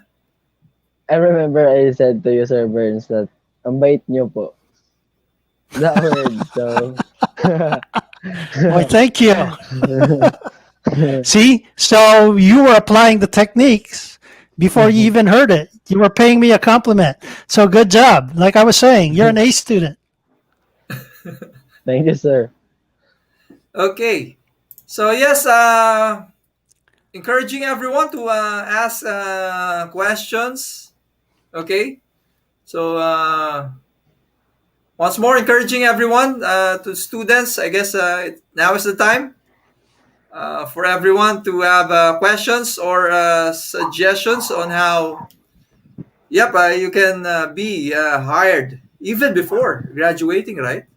Yeah, actually, the best time to start it. One of the videos that I created was Loyola University, and that's why I was complimenting them with their Q mentoring program. Guess how young their students are when they start this class?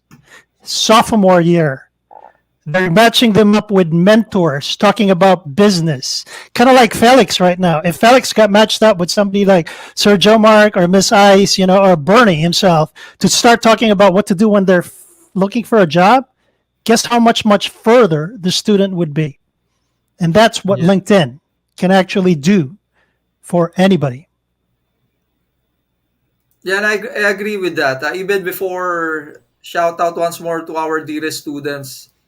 You can apply, actually, initially apply for a job, even though you haven't graduated yet. And it all starts by establishing connections and building up solid relationships, right? Miss Ice. And I'm glad that you said that, Sir Joe Mark. So even though you applied for a job and then you didn't get the job, guess what you can do? You can Yeah, keep yeah. on sending short messages to that person, wishing them Merry Christmas, wishing them, the next, happy Araw ng Kalayaan, or, the next event that's happening. You're just constantly sending them messages and you're keeping that relationship alive. So thanks for that share, Joe Mark. Yeah, I agree to that because it will establish a good rapport. And also, your name or your profile will be on the database of that company or in that HR. Yeah, I'm glad you brought that up. And the other thing, actually, Miss Ice, you brought it up earlier about content. If there's somebody that you're following that you want to get on their radar, if they're contributing a lot or putting posts, sometimes they don't get likes. Sometimes they don't get comments. Well, guess how you can pay it forward? Guess how you can be a blessing to them? You can comment. And sometimes if you share your ideas, they'll be like, wow, Felix, he's really good. He knows his stuff. Look at what he just shared. He talked about my topic. It's a way for you to shine.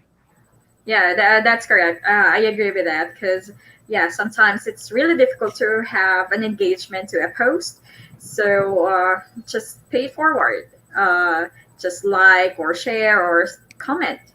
Yes. Yeah, it will not cost you a penny or what. So yeah, It's just very, very helpful, especially if they're a regular person who comments. So let's just say they are an HR manager and you applied and you didn't get the job, but you notice that they're constantly sharing stuff. Well, guess what? I can keep on being on the radar for that hiring manager for the next job, because I'm constantly commenting. They appreciate that. And on top of that, aside from the commenting, you're sending them, oh, Merry Christmas or whatever the next holiday is. So this is what we're talking about, the relationships that Miss Ice was saying earlier. Actually, sir, can I add some words to say? Yan. Please. Pwede pong Tagalogin ko para mas... Sige, Tagalog. I-translate natin. Sige, Tagalog. Go na, go. Para, I'll translate it. For the non-Tagalog people, I'll translate what Felix says. Sige, tira. Sa lahat ng estudyante out there at sa lahat ng mga graduating students out there, ang masasabi ko lang po sa inyo is to get hired and to get people what you want to connect, you have kailangan mo ng magandang attitude to do that. Ayun po. So, yun po yung tips ko para sa kanila kasi ako po as a first timer at saka graduating din. So, sa lahat po ng mga bagay na gusto nating gawin at gusto nating maging trabaho, yun isang kilang po yung kailangan gawin natin. Yung attitude, yung good attitude lang po, yun. So, tsaka, hindi naman kailangan ng good communication skills sa very magaling kay. Kung yung attitude mo naman is yung sinasabi ko lang po is if you want to do something, you have to do with your attitude. Parang ganun po. Yeah, that's really, really awesome. About your attitude. Ang galing. Thank you very much, Felix, for sharing that. Just to translate what he said, he was saying for like new students, people who are graduating, like the best thing, he said, you don't have to be the best in what it is that you're doing, but it's the way that it's your outlook as to how you're approaching this. That's really going to take you farther than even the knowledge that's out here. And I'm glad you brought it up, Felix, because one of the slides in Module 1, at the bottom part, I say, put your best foot forward. And I called it hashtag lead your thoughts. Because guess what attitude is? It's just choosing what you're thinking about. I didn't get hired for that job. I have the choice to either feel bad about it or say, hey, I'll change my attitude. It's a good stepping stone for the next job. Hey, I could create a relationship with that hiring manager. So to Felix's point, it's all about attitude. It's all about leading your thoughts. And that's very, very, very important. I'm really glad that you brought it up, Felix. Talagang A student ka. Thank you, sir. Yeah, I also agree because a good character will go along the way. True. Yeah, and just to add to those for example, if you were not accepted in a specific opportunity, don't be sad. Okay, don't be depressed. Because that person may not be offering an opportunity to you right now. Probably he knows someone. You get referrals, right? So, That's true. Again, relationship. That's true. I totally agree because there are some connections that doesn't need your skills now, but someone does. Mm-hmm. And he has other connections as well. So don't burn bridges, okay? In addition, I guess I'd like to honor the presence of Rob Humphrey. So he's from LinkedIn, and he shares the same passion as well on helping out students get jobs through LinkedIn. He's the guy currently with LinkedIn right now. He's watching. So thank you Awesome, for awesome. Hi, Rob. Hey, thank Rob, you for joining us, welcome. Rob. Let's Hi, please Rob. connect because we're all about connections. Yep.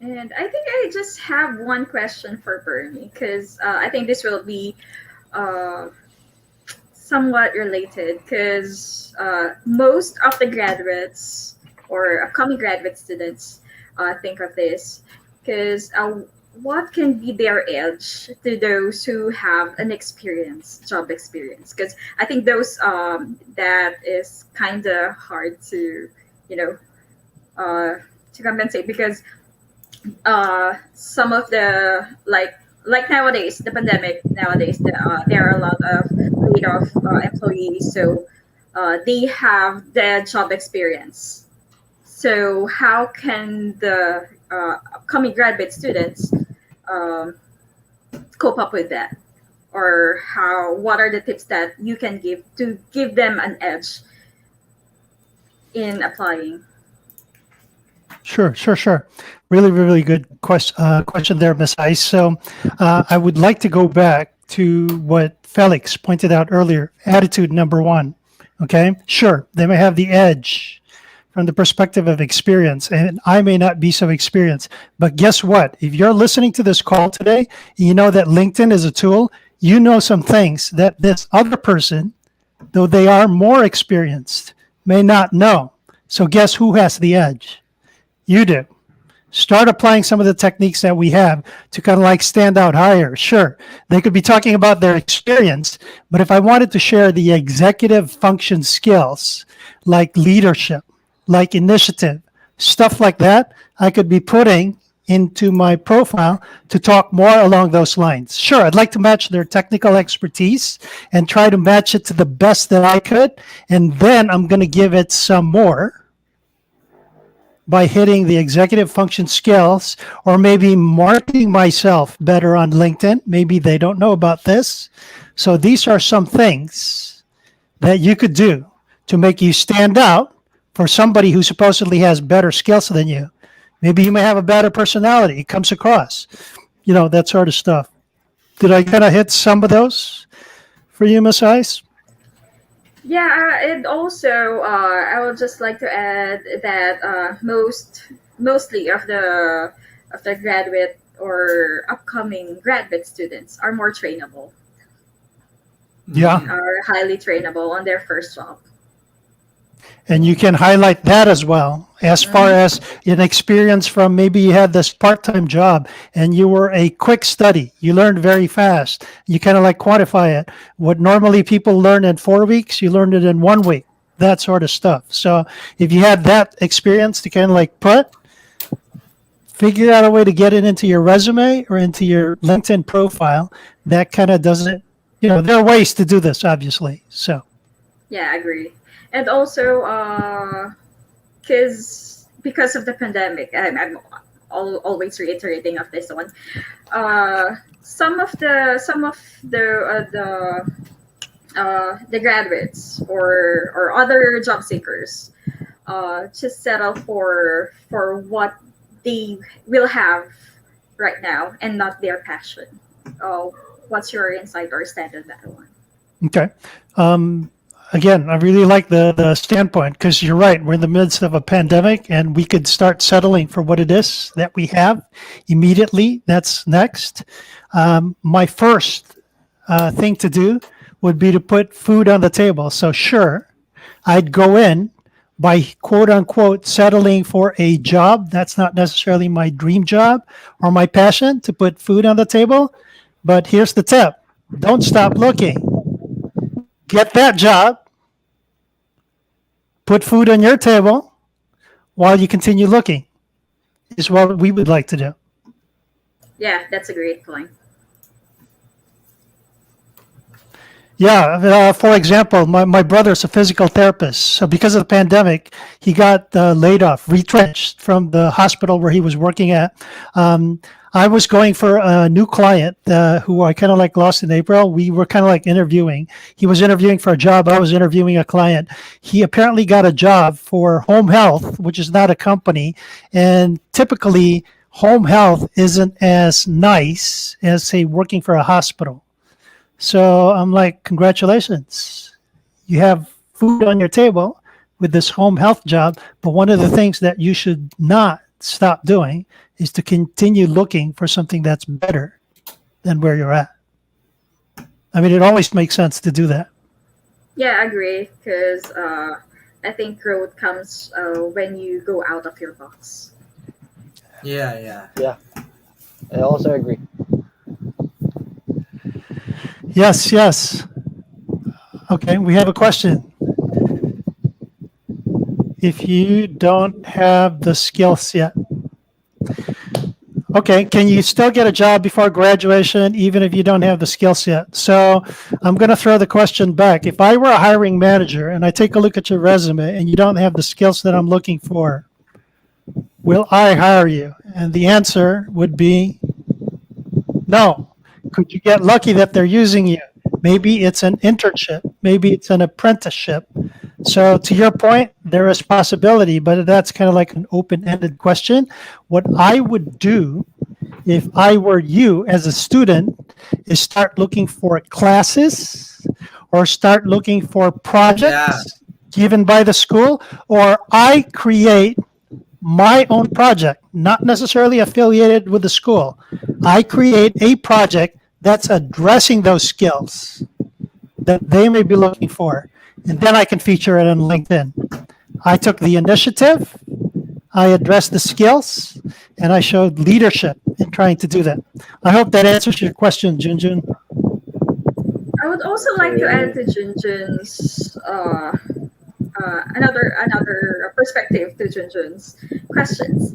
So, as some employers or company, yes, they will give you a job because a skill can be taught, can be learned. Develop. Yes. Yes. So, those company will surely train you, coach you on how to acquire those skills that they wanted you to have. So yeah, that's another one because that will help you grow your career, and as well as that will help you give an edge to other candidates if you want to change a career, something like that. Yeah, that's really awesome, Miss Ice. You're right. Some companies will train you to do that stuff. So what I got from Miss Ice's answer is to Felix's point earlier about attitude. Try. If you don't get it, so what? You tried, and then you could learn from the experience. Thank you for sharing that, because some people are willing to pay to train you. So why not, right? That's true, because in the BPO industry, like where I am right now, we really train people, even though they don't have the right skill, even though they don't have the right learning. We really train them to be expert and skilled and mastered the said skill. Very, very good point. Awesome. Hey, Christopher joined us from Germany. Sometimes it's about the engagement. That's a skill too. Absolutely, Christopher. You're talking, I'm assuming, about the engagement with the hiring manager. It's kind of like showing your people's skills, not necessarily the technical skills, but by virtue of you alone reaching out and trying to close the deal, so to speak, even if it's obvious that you don't have the skill, is showing another skill. So thanks for that share, Christopher. Great point. I think he also wants to say that it's about communication. Yes. You have to learn first how to communicate with other people so that you can sell yourself. Yes. The other soft skills. So that's really, really great. I really like that you bring out that point. It may not necessarily be that skill, but you're showcasing yet another skill that you have. Great points. I have a question, Bernie. Aside from the difference in the spelling, okay, with OJT and intern, can you share to us the difference on the settings between an intern OJT in the US and the Philippines? Any Um, idea on that? Good What's the question. setting when you say you're an intern in US? When you're an intern, they're actually paying you. So technically, it's on the job training as well, because as an intern, you're doing the job, not necessarily like, for example, I work for this internet company, and they had interns for that summer. We were in the sales department, so they had this intern go around with us on sales calls. But that's what it wasn't necessarily what they were doing all the time. Sometimes they were like, "Is there something that you want our intern to do for you?" So it's training per se, from the standpoint of you get to be immersed in the environment, you get to see what people are doing, and you're getting paid, is how I see some of those in the States. I would assume there are some internships that aren't paid. If I were a person that was going for a job that I really, really liked, and there was an unpaid internship, I would do it in a heartbeat just to get those skills. So I guess it doesn't matter where the job is, the Philippines or US.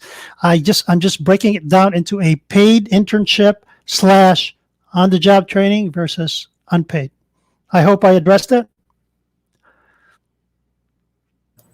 Yeah, I agree to Bernie because even if it's unpaid, but if it is your passion and if it is what you really like, you will. It's not about the money. It's about what you can acquire, what knowledge you can have. Yeah, I understand. Sir Joe Mark did an OJT for a year, so that was awesome.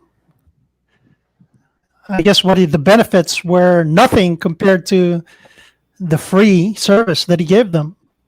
Yeah, and by learning something, Yeah. it will pay off for the long run. Okay, so I understand that Mhm. some of the students would really would like to earn, but in this current situation and with regards to competition, I think you better invest in gaining new skills, being marketable, right? And Yes. that will bring you very very far.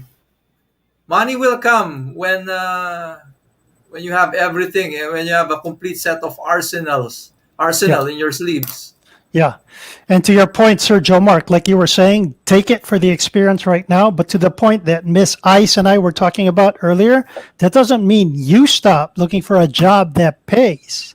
So take it for right now. If that's something that Yeah. came to you, just don't stop looking. You know, Yeah, I you're the agree. captain of your ship. Yeah, totally agree. Because those credentials will surely be a really good aesthetic on your CV. Yeah, and I'm glad you recall that, Bernie, because what happened to me during that time, there was no free, what do you call that, head count. There was no free head count during that time, so I have to wait for them to open up, and then suddenly it happened. So imagine that if I were very hesitant for Yeah. that role, I will probably never get to have that opportunity. And If I doors insist open. on being paid right away, right? Yes. Yes. So it's kind of like checks and balances. You got to do what's best for you, but kind of seize the opportunity when it shows up. So I'm glad it all worked out for you, Sir Joe Mark. Yep. Another question from Ralph Neal.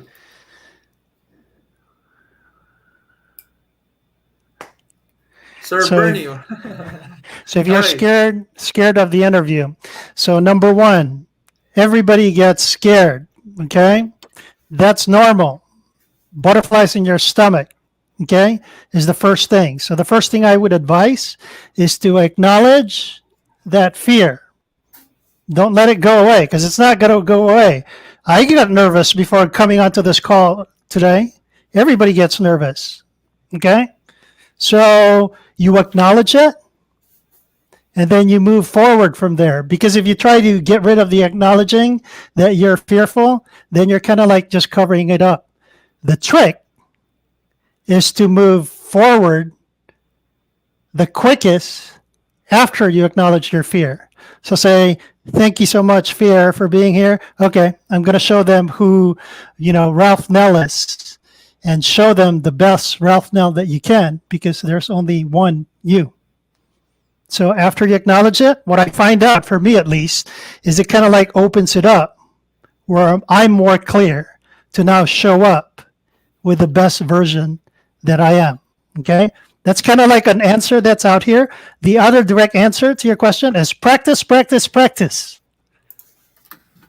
Agree. And also research. Yes. Yeah, because research, when you have the knowledge, then you feel more confident. So thank you, Miss Ice. Yeah, because whatever they ask you, just be confident also. You cannot give what you don't have. Yeah, it's in the delivery. So that's awesome. Okay, here's another one. I'm going to say this in Tagalog. Okay. Okay? Ikaw na rin Sigura- mag-translate? Yeah. Ako. No, ikaw ang master dyan. Anyways, eto. I've been to a lot of interviews. Okay, guys, and probably kayo din, our soon to be graduating students. And I have experienced a lot of interviews. Hanggang ngayon, hindi ko masyadong magets eh. There are some interviewees na ang dating talaga nung interview is very intensive at parang ginigisa ka. Parang ang taray nila, parang they're pissing you off. They're bringing you to the brink of they're bringing you to the brink of anger. Okay? So is that an interview technique, or is that an interview technique? Could be. Depends on what the job is. What if the job was you handling stress? Maybe they're trying to break you to see how you reacted. We don't know specifics, obviously, on the question, but sure, it could be an interviewing technique. It depends on what they're interviewing for. But like I said, if the skill that they're looking for is how you handle pressure, how you handle people ticking you off, say it's customer service. So it could be a technique. I don't know. We don't know the specifics. Yeah, I think Because, it depends on the position that you're applying for. Yeah, and I do suggest this because I think this is a technique. This is a technique because I have seen previously, if you're familiar with the Apprentice Asia, Oh, if you're yeah, familiar yeah. with Jonathan Yabut, there's a Yeah, segment yeah. there that they went through an interview. And that interview was very, very intensive, very hot, and it was very stressful to all of the candidates for the Candidates. apprentice. Yeah, I think I've watched If you recall that yeah. one. Yeah. It's really, it's like a monstrous. It's really deep, monstrous, and I think tremendous or experience for the candidates. I think it's kind of traumatic, right, John Mark? Yeah. Wow, Yeah. traumatic. Highly suggesting that one for the students. Watch the replay of the Apprentice Asia. I'm saying Apprentice Asia because the winner there was a Filipino. You can relate very well. Although Apprentice USA is also good, but Pinoy kasi yun eh. You can relate to the experience of Jonathan Yabut. Okay? Yeah. I'd like to further that question as well by giving a different perspective. At the end of the day, like I said earlier, you're the captain of your ship. If they were trying to break me down, and that's the culture of the work environment that I will be at once I get hired, is that something that I want? If your answer is no, be very nice about it. Say, thank you very much for offering me this opportunity to interview, but I don't think this is for me. So you still have the choice. If it's a job that you really, really want, and it's the process to get there, by all means do it. But don't forget, you always have a choice. Yeah, I totally agree. And also a respect for yourself. Mm-hmm. Okay, Even if so that's what you really want and that's what you are passionate about, but they don't give you that kind of respect. Oh, yeah.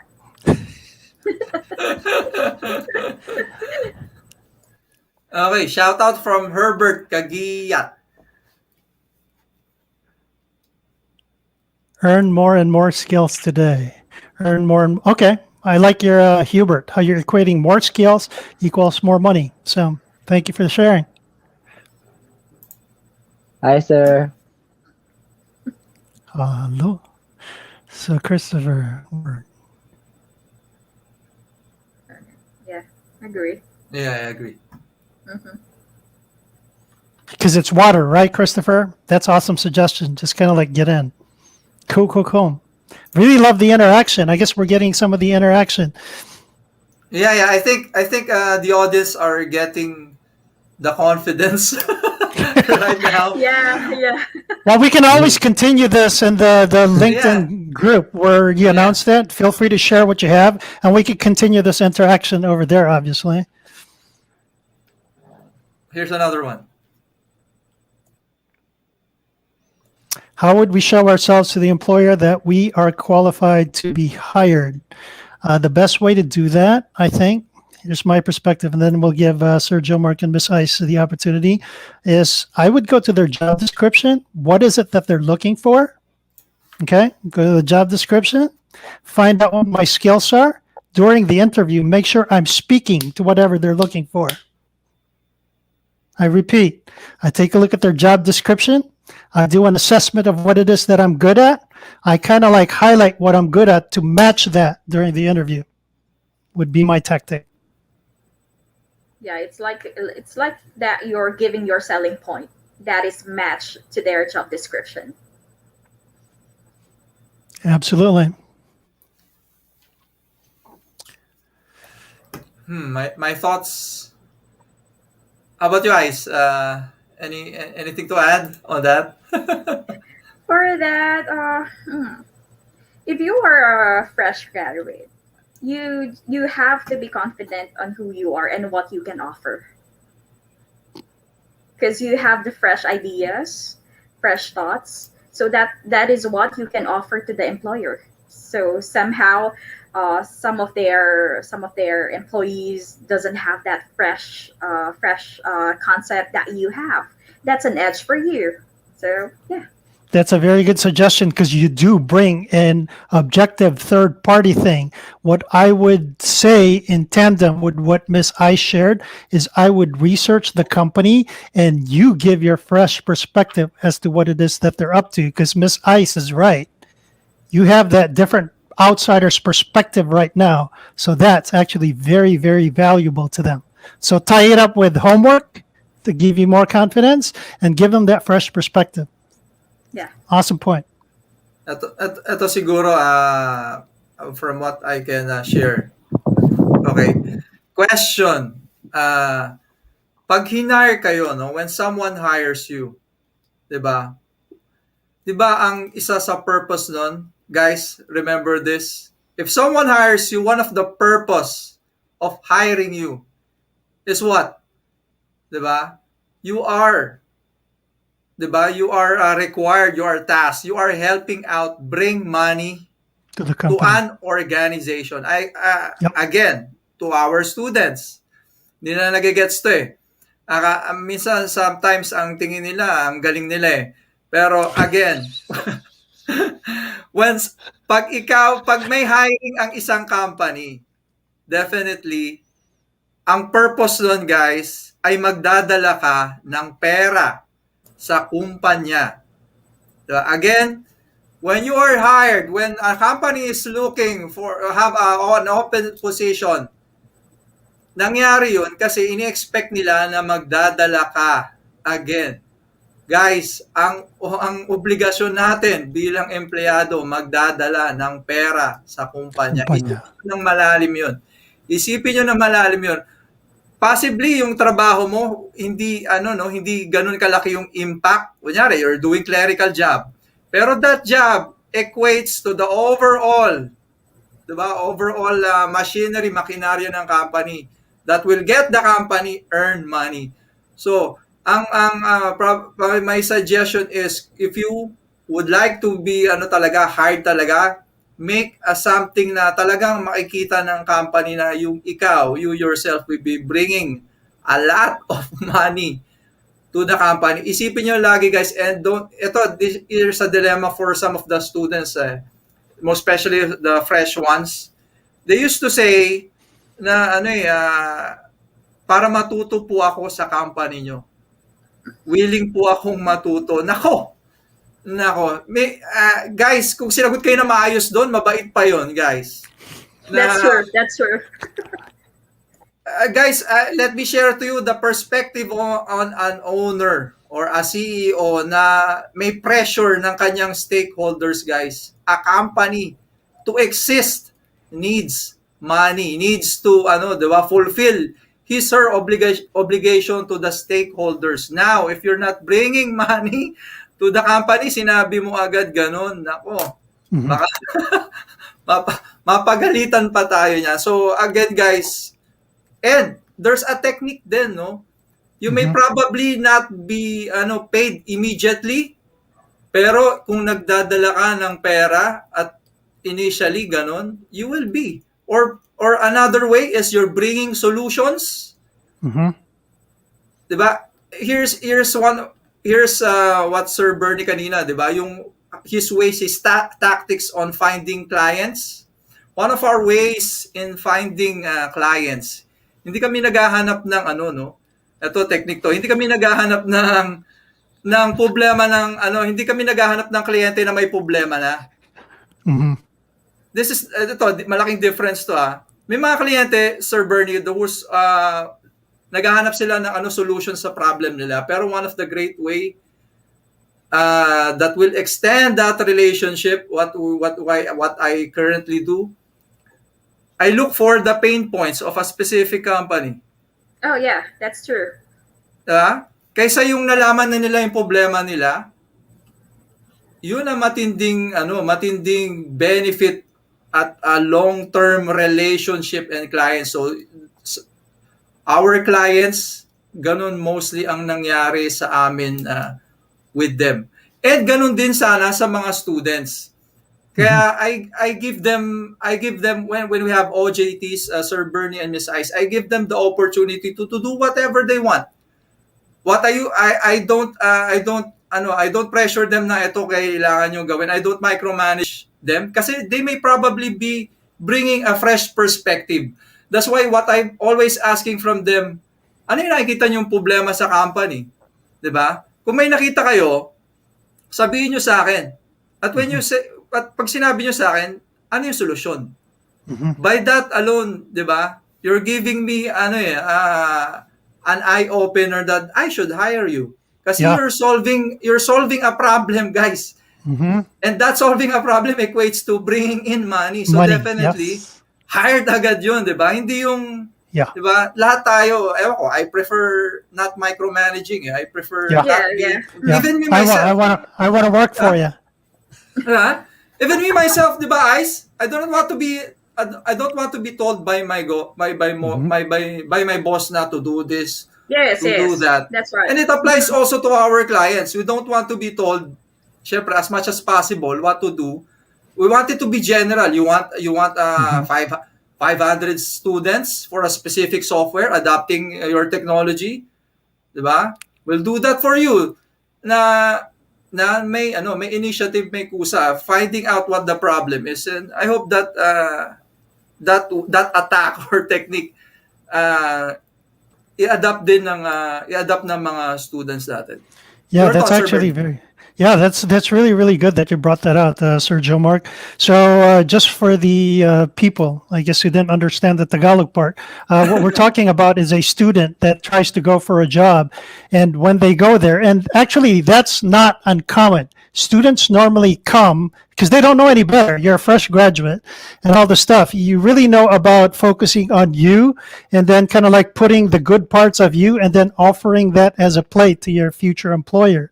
So to Sir Joe Mark's point, as an employer, you have a company to run. You're talking about bottom line, bringing in money to the company. So I like the point that he brought up, because if you're a student, you should always be thinking, and by the way, this applies to how you write your resume. This applies to how you create your LinkedIn profile. It's not just a listing of your skills, it's a listing of how your skills bring the company that you're applying for money. I repeat, it's not just about your skills, but it would be better if you framed it such that your skills show the hiring manager how you can get them to your goal. So just some food for thought there. And I'm really, really glad that Sir Joe Mark brought up that point. And then and sometimes minsan talaga they don't see what the problem is, and pag nakita mo yung problem na yon, you showed it to them, that's very very impactful. Yes. Yeah, that's true. That's true. They will truly appreciate you for that because you've brought you've said the problem that they're not aware of. You save them you save them from future problems. So guys, yan sana na-gets nyo yun. identify the pain points, diba? And Identify also the just pain to points. just to add also that that the candidates that will be hired as an employee that brings money to the company, just take note of this: time is money for the businesses. Yeah, so if you are that efficient and proficient on what you are doing, you're bringing more money to the company. Yeah. And tama si Miss I, sa communication, 'di ba? So much communication. Meeting is a sort of communication. Brings, 'di ba? Waste of time. Kaya ako, what I usually say out there, 'di ba, to our students, 'di ba? Minimal talking. Say what you want, 'di ba? You want this 500,000? You'll be surprised, 'di ba? I'm giving you the freedom to do whatever you want as long as you achieve that, 'di ba? That Yes. that goal. Yeah, And Yes, I power. guess, straightforward. yeah, and it applies to Miss I's right? Industry. Outsourcing is bringing a solution, 'di ba? Not only cost effectiveness, Yeah, there but are a lot of solutions as well. mhm. There are a lot of advantages in outsourcing. Like first of course, cut cost. Time is equals to money, and then for the Western country, the labor and operational cost is higher than here in the Philippines. So that's one. And of course, with the time that they have or the time that they will save in outsourcing, they will be focused on the core function of their business, which is to get more clients or to do more marketing, something like that. So yeah. Yeah, Okay. that's some points. Ito, I know Danica, so may pagkamahiyain talaga yan, Sir Bernie. So, your advice on her situation. Okay, I do Qigong. Let me give you an exact technique right now. I'm just standing here. Just before you go in, I'm just shaking. Think about this. What do animals do?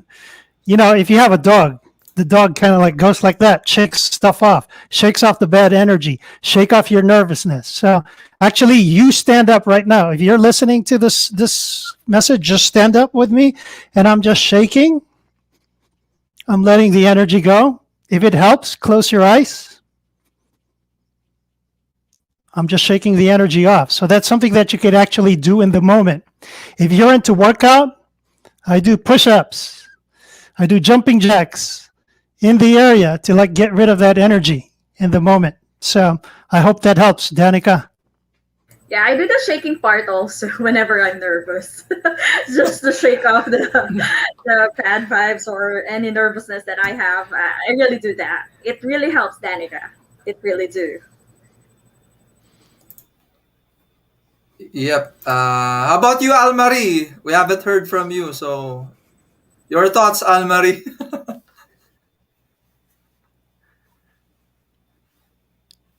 Mukhang bad connection din. Almarie, your thoughts? Mababad connection tayo ni Almarie.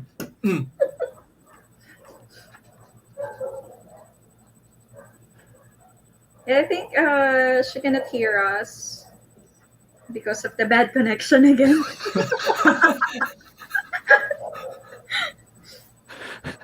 No, pero we appreciate your presence, Almari. So Yeah. again, going back to outsourcing, there's a lesson there, guys. Apply that, 'di ba? Bring a solution. Outsourcing brings solution to a company. Okay, here's another one. Sir, this question is from my classmate. Okay, finally.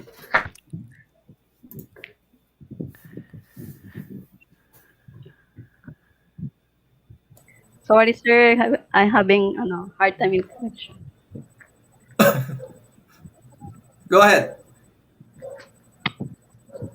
Yeah, I think most of our graduates or our upcoming graduate students are shy to have an interview. Yeah. So it's saying that you're already in the company as an intern, so you're already hired. So if I understand the question right, is how do you take initiative when you're already in the company? That you should not wait for orders. Very good. Have you guys heard of Nike? Nike? What's their tagline? Just do it. Just do it. Sir So, Bernie. yes. Go ahead, Anne-Marie.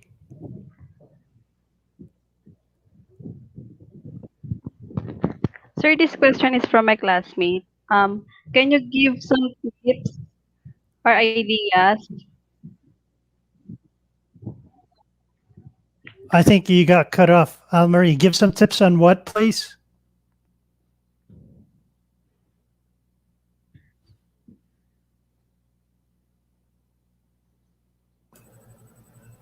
Is that bad connection? Did you guys catch the question? I just heard tips. I think she's I'm not quite sure if I got it right. She's asking any tips or advice on this question because This question from Junjun? yeah.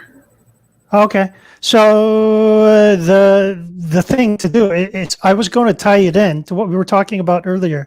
What Miss I said about you bringing in a fresh perspective as an intern. You're an outsider with a temporary job in that company, and you're seeing the way the company operates from fresh eyes. So if you see something that doesn't make sense to you, you could approach it by saying, "This is what I observed. Could it possibly be this?" So one of the things that I would do is jot my notes down in a notebook. Maybe I like to put data down, and then when you have enough, then you go to the manager and talk to them about that. Or I guess if you're shy, you could have to put your shy on the side for a little bit and ask to have an Yeah. appointment with the manager perhaps and talk about what you observed. So I guess that's what I meant about doing a Nike. So I would love to hear what the others have to say. Yeah, actually, I agree to that one because at Beyond Limits on our company, we have that one-on-one coaching or talk with our manager or our boss. Because, like, if we have new ideas or if we have a suggestion, we can talk it about to our higher ups, and that's a good thing because they're open to the new ideas that we have. That's really, really awesome. So what you're saying is take advantage if the doors are open with specific policies like that. So hopefully Junjun is working for a company that's like that. Yeah, if they Awesome don't point. have that one, if their manager or immediate supervisor is really approachable, they can approach them anytime. Yeah. Just, yeah, sure.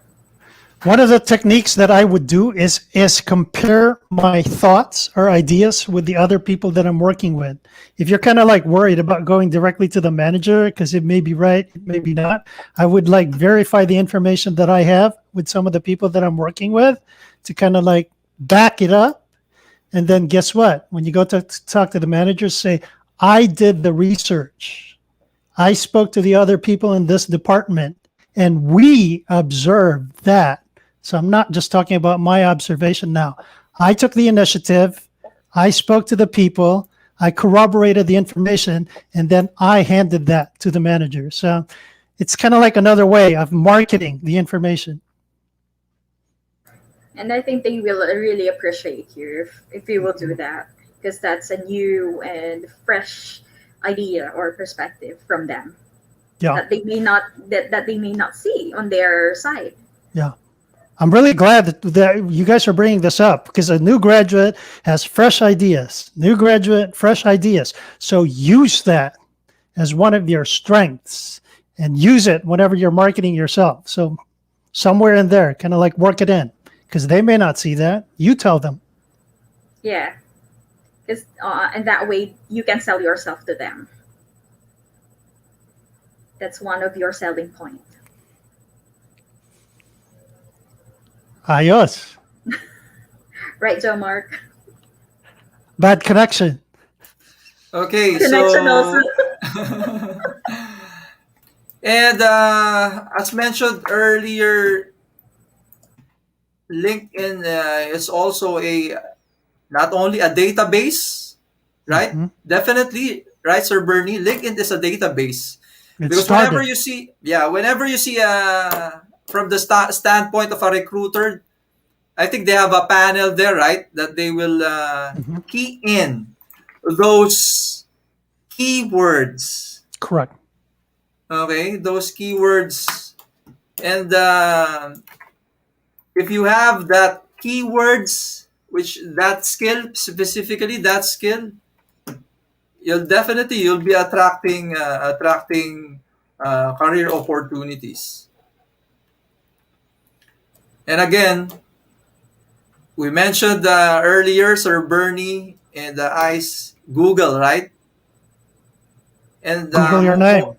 yeah, most of our participants and students right now are from IT background, so definitely they are familiar with SEO Hmm. and how those set of links, okay, connects organically with some other sites or links. That's SEO, and that's having your name whenever I type something. Like I actually made a quick search about Sir Bernie. It just so happened this is the time that I was about to share this. Okay. You just did it Yeah, today or a while back? A while back when you mentioned about Google, and Yeah. it really is impactful when you make a search in Google, because it adds up authority if your Mhm. name was quickly appears and with a positive. Good Okay, point. yeah, positive. It has a positive connotation. I made a search of your name and then I see, diba? I see scams or something. You were involved in this lawsuit, or Yeah. you stole something from the company. So Yeah. be again, guys, to our students, be mindful on your presence in social media. Can you please share to us more about that, Miss Ice? Diba? Yeah. Yeah. Your presence in Instagram, in Facebook. Miss Ice, your thoughts? Yeah, your digital footprint is really really important to you, because it will either build or ruin your name on it. Yeah, or if you have a company, or if you're thinking of building your company, build your digital footprint first, a good digital footprint. Ayan. So, yep. If there's no more questions, once more, feel free to connect. Not feel free. I guess I'm going to say this. You are required. You're required. Compulsory. In an academic setting, you are Yeah. highly advised to connect with Sir Bernie. And yeah, that's the power of connections. Mhm. Probably right now, diba, there's no opportunity that we can provide to you ASAP. Mhm. But But yeah, we know people. We know we know people. people. Time changes, diba? Empires crumble, and definitely opportunities will be opened granted that you have planted that seeds. Hopefully, right now, diba? Now is the Yeah. time. Now is the time. Take advantage of LinkedIn, and thank you so much for having me today. This was a fun session. Actually, it was more fun than I anticipated. So loved Okay, it. so yep. Once more, if you have an advocacy, a message to share, inviting you to be our next sharer in Lincoln Local Metro South. If you also know someone who has an advocacy, a positive message to share, yeah, inviting you to be our next Sir Bernie Floresca. Okay, it's all from the heart. Okay, sharing his knowledge and his time. Okay, so that's a very valuable, and yeah, I hope we made a positive impact. We made you realize things, and we really do want everyone, especially the young ones, to succeed in their chosen careers. Your message, Miss Ice. Yeah, just be true to yourself. Share what you can offer, and don't be scared in trying things. Because from trying things, you will be able to uh, see what you can do. There will be you can go out of your box because you can grow out. You can grow from there. So yeah. And can I plug in something? Sure. Yeah, so we will be having a webinar session by this week. Go Beyond Limits Outsourcing Solutions. That's where I'm from. So it's an outsourcing company. We will be having a session for virtual business administration and IT. We will also be having social media marketing. So how can you expand your online presence through social media and other online platforms. We will also be having a session where you will know how to outsource accounting and financial tasks. And also you will learn more on how healthcare outsourcing works. And last week, I think this week, sorry, this week we had the first session, which is the outsourcing 101, the advantages of outsourcing, how does the operations and management work, as well as the hiring to retention. We also had an escrow title, real estate and construction outsourcing webinar this week. So yeah, Lots. watch out for Uh, that. yep. How about you, Felix? Aside from having a bad connection, what are your thoughts, learnings with Sir Bernie and us? I just want to say thank you to everybody right here. Over at all right.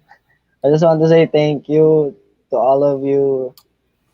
You boost my con confidence. Yeah, and thank you for the knowledge you share to us.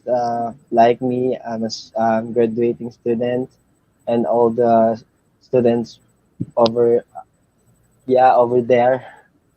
Hmm. Yeah, hope we all guys gain knowledge about this topic. Yeah, that's all. Thank you so much, sir. Awesome. Thank you for Sir being Bernie? part of our group. The only thing that I want to impart with the group is, first of all, thank you to Miss Ice, Felix, Almarie, and Sir Joe Mark. If there is one thing that you get out of today's session, is if you've never started on LinkedIn before, I am your wake up call. Today is your day to do something about it and use LinkedIn more actively because you won't regret it. Awesome.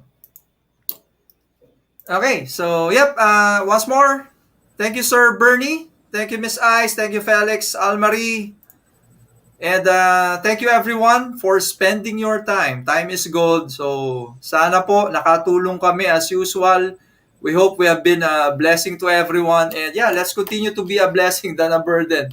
And hoping to see you again soon. Please connect with us in LinkedIn.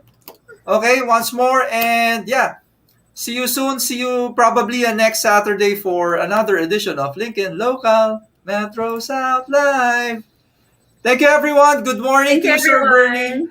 Good Thank you. night. Thank you. Good morning, Stay Sir safe, Burns. Thank everyone. you, everyone.